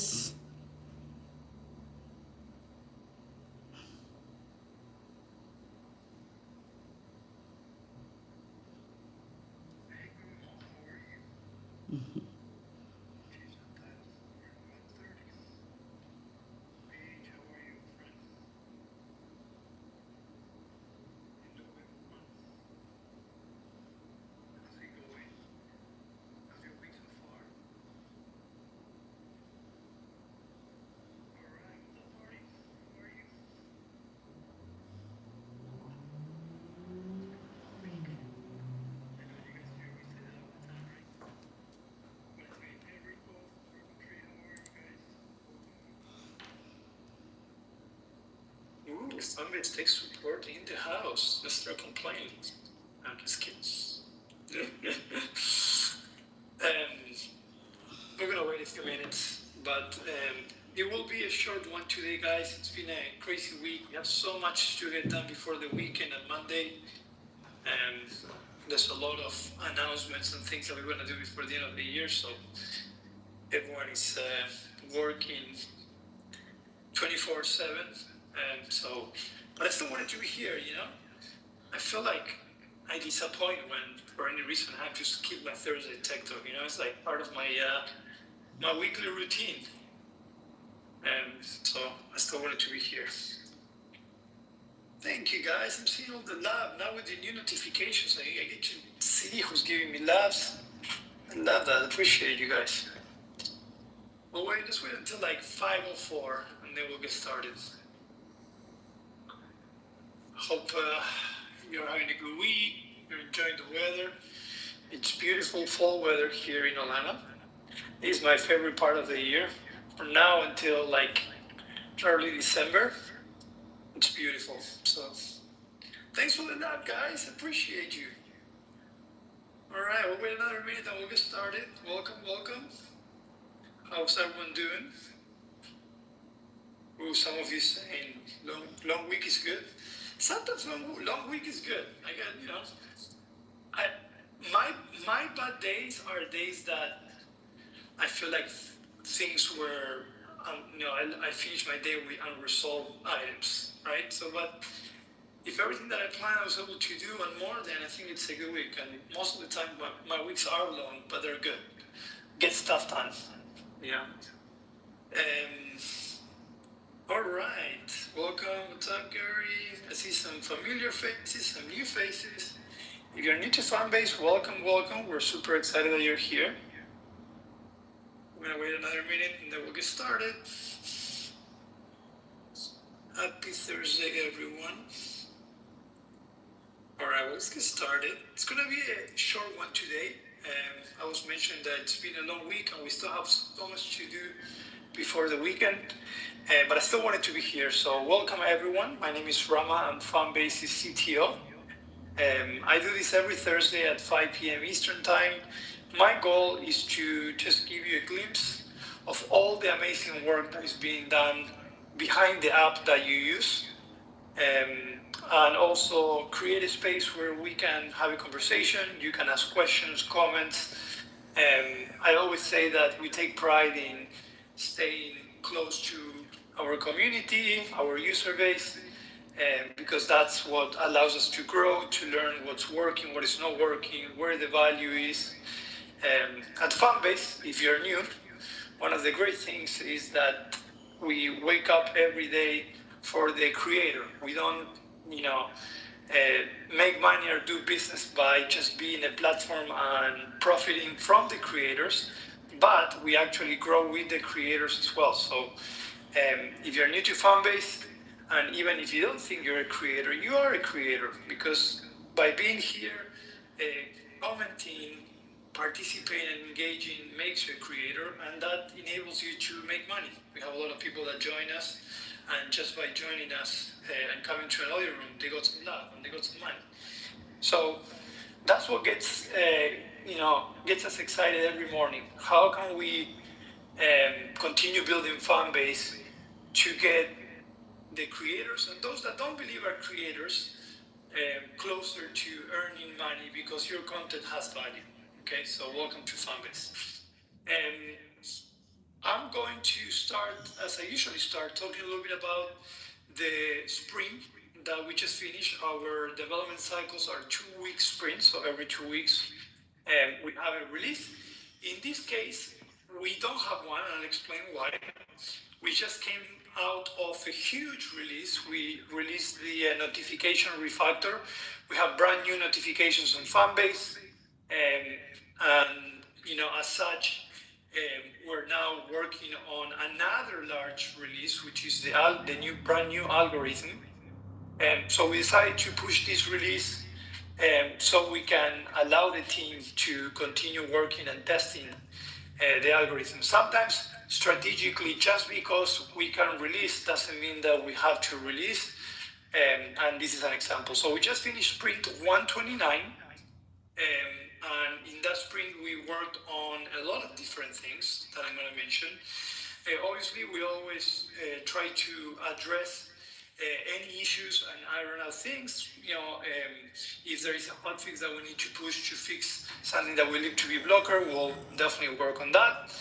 The team is continuing working on the content creation simplification. So we are improving how you create content.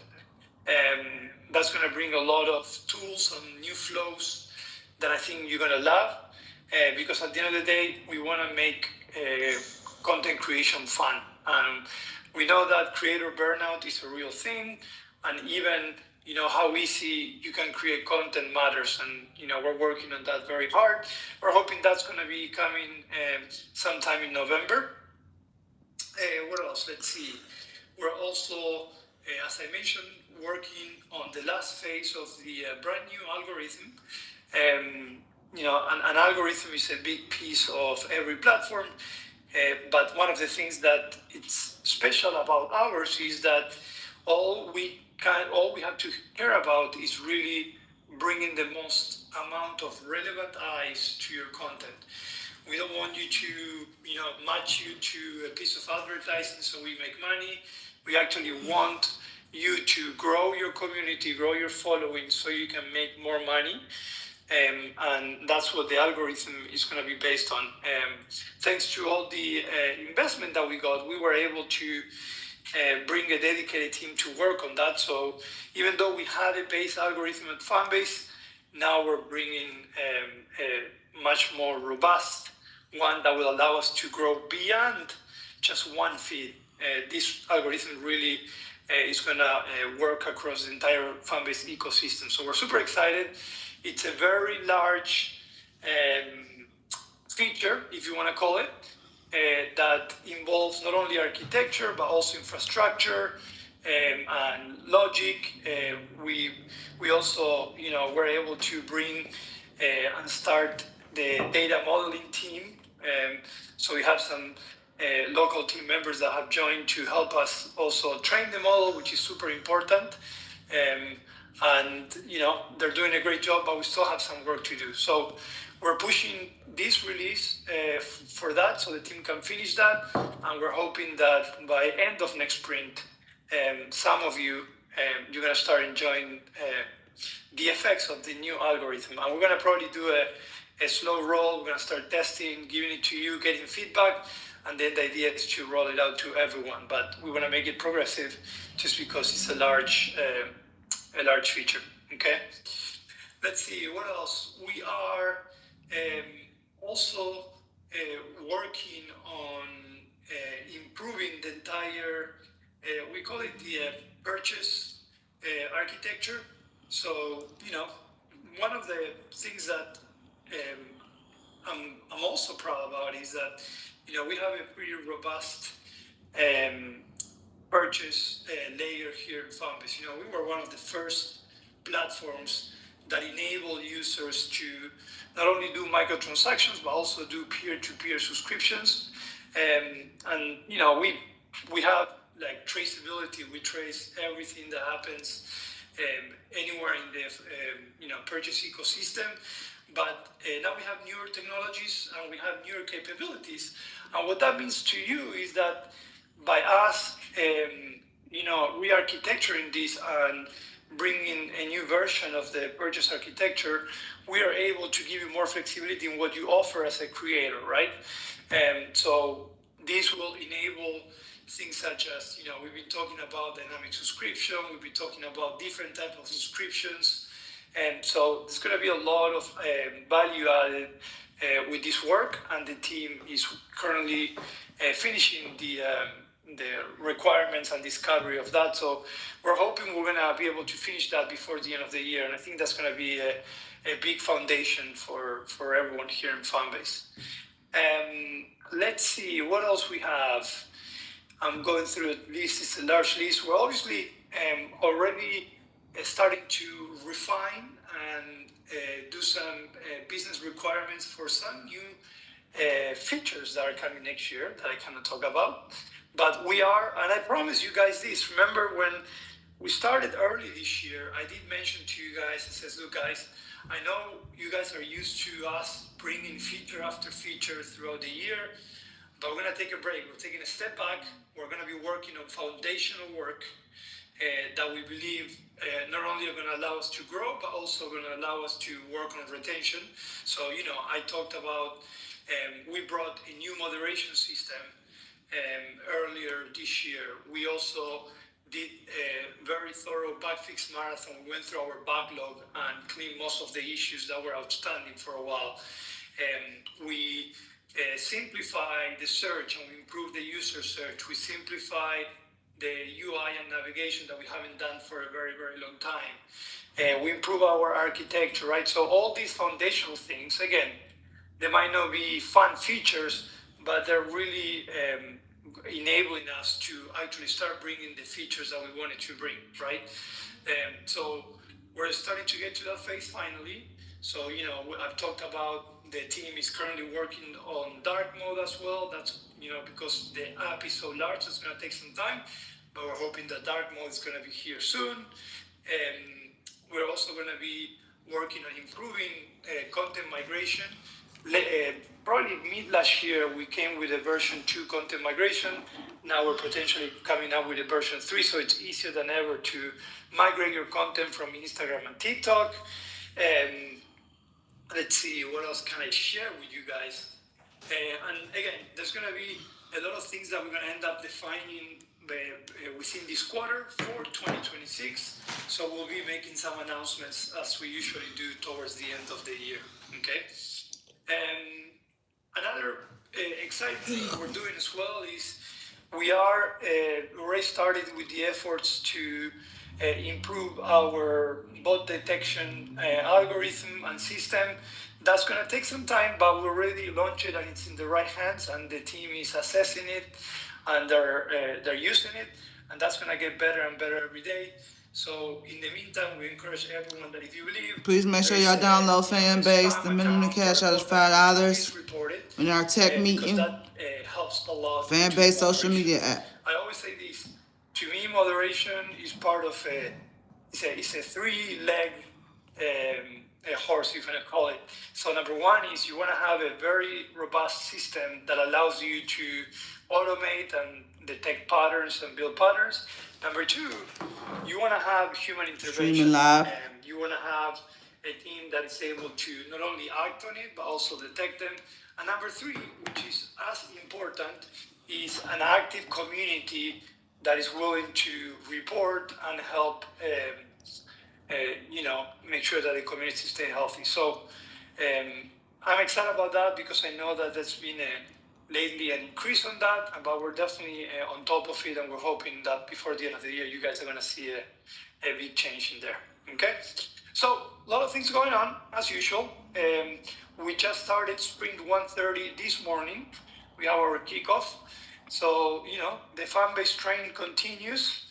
We finished one sprint and we start the other one on the day after. And hopefully, in a few weeks, we're going to have a brand new release that we can talk about. And, I have a lot of questions for you guys about it once it's out there. Okay? With that said, you did mention too it was going to be a short one, but before we close it, I want to hear from you. I want to see if you have any questions. Let's talk a little bit.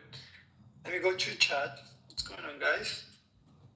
RG, Gary, how are you? Ida, DJ Swag, what's up? You made me laugh, DJ Swag, with that video that you uploaded to Fanbase. Hey, Bliss, how are you? Adrina, what's going on? Mr. Larry, Sonia, Gio, how are you? Joyce, let's see. I put my tickets today, so I'll be able to create a watch party. Really? Oh, I wrote code 15. Yeah, that was reported. In fact, Noah brought it up. So if you did, then the tech support team should be able to look into that. That's usually sometimes like a device network thing. It's strange, but we're aware. All right. Let's see. What else we have? I'm basically not wanting to run my onboarding room because I'm too shy to talk for 2 hours. Okay, we'll try to figure that one out. Rama, how can I make a video post in a different format, 69, less than 60 seconds? So you're looking for 69 less than 60 seconds. Let me see if I understand the question from your side, because you can do 69, yeah. So you can do 69 on video, on media posting, but it has to be, it can be up to 1 minute. The only thing is that the ratio might not play in your advantage. You can also do Fanbase Plus if you want to do that. Excuse me. So any of those options would work. Now, Marshall, that will change when we do the content simplification that is coming in November. So one of the biggest pain points that we had for a while was the content creation and the ratio consideration of the different formats, right? And hey, I gotta do this in Flix, I gotta do it in Fanbase Plus. So we're simplifying all of that for you guys. So while you might not have an ideal outcome today, if you wait a month or so, you're gonna have a new tool that will allow you to do exactly what you want. So let's see. Someone said, the custom Fanbase audio pages for users are very nice. Question, how do I customize mine? So Mr. Larry, that is what we call branded audio rooms. And we are currently running a pilot where if you are a creator that might have a business or a brand that might be willing to, pay you for you to have an audio room that is branded, then you can reach out to marketing@fanbase.app, and that's how you can participate in the pilot itself. So those that you see that they have branded audio rooms, they're either part of Fanbase or they are participating in a pilot because we're piloting. But they are very nice, and actually we're big believers that it will be a great tool for you guys. Okay, let's see what else. Okay, thank you. Yeah, I'm seeing some of you with the over 15. Sorry guys, I'm going through some of these. All right, good. Rama is always prepared for other platforms to garden wall content that's created on their platforms. What do you consider garden wall? Are you mean like put a paywall? If you can tell me a little bit more about that. Hey, Jasmine, how are you? Let me see. Since the upgrade, has there been an uptake of tool usage, and what is being used most or unexpectedly more than anticipated? So, well, we've done a lot of things as far as, what you can call it upgrade. We are seeing better adoption in certain areas of the platform. Definitely, we're seeing that by simplifying the platform itself, it is helping for users to understand what they want to do and where they want to do it. Before we did the search simplification and the UI simplification, we used to have, close to 10 different feeds, right? So now we're able to simplify the experience itself for the user, and that is helping. And we definitely, giving more visibility to verticals such as audio and flicks. So we're seeing that being accessed more than usual. Before, audio was on the upper left-hand side, and sometimes it was hard to understand what was that, how you get there, and now it's at the forefront. And we all believe, and we agree that audio is a great way to build community and engage, and grow your fan base. I see certain platforms are incorporating IP protection style updates to their terms of services. This could make it risky to migrate content very soon without penalty. Oh, I see what you're saying. We are aware. We're looking for that. At the end of the day, the content itself. There's a big difference between a platform being able to use your content for any purpose and who owns the content itself, right? And that's the gray area itself. But we are seeing that. So far, again, the user has the power. We give them the tool. The user has the power, and they acknowledge that they want to bring over their content, and that's fine for us right now. Will that change in the future? Maybe, and we'll address it when that happens. Let's see. Question, will there be a revised dynamic search? I'm missing a variety of verticals on Explore page. We're still analyzing the new search. We're looking at data. I don't discard anything. But, for now, we're going to keep it as is. But again, I don't discard that might change in the future. Okay. Mike Ernst found a way to play YouTube Shorts on Fanbase. Thanks, Mike. You should be sharing that and, create content about it. That's a great way, for building content. All right, some of you saying you like that. Hey, let me give some love over. So that's some great questions and comments, guys. All right, well, as I mentioned, hopefully I didn't forget any questions. Are there any plans for Fanbase Marketplace? They're becoming the standard. Yeah, they are. We will not choose. It's not going to happen this year. We're hoping next year. We still have the race that is going on. We're at 13 million. So we're hoping that we will be able to close the race, and that will enable us to start doing a lot of the things that we wanted to do, including the marketplace. But it is in our roadmap for sure. Okay. All right. Let me see, what else do I have? I don't think I have anything else from my side. Again, I promise you next Thursday we'll have a full hours. Today is going to be a short one. There's so much going on today, but I still wanted to be here and letting you know what's going on. Everything is in progress. There's a lot of great work coming up. If you do have any issues or questions, I always want to remind everyone, you can shake your phone and you can let us know. That will open a ticket automatically. It will go to tech support, and then they'll escalate or triage accordingly.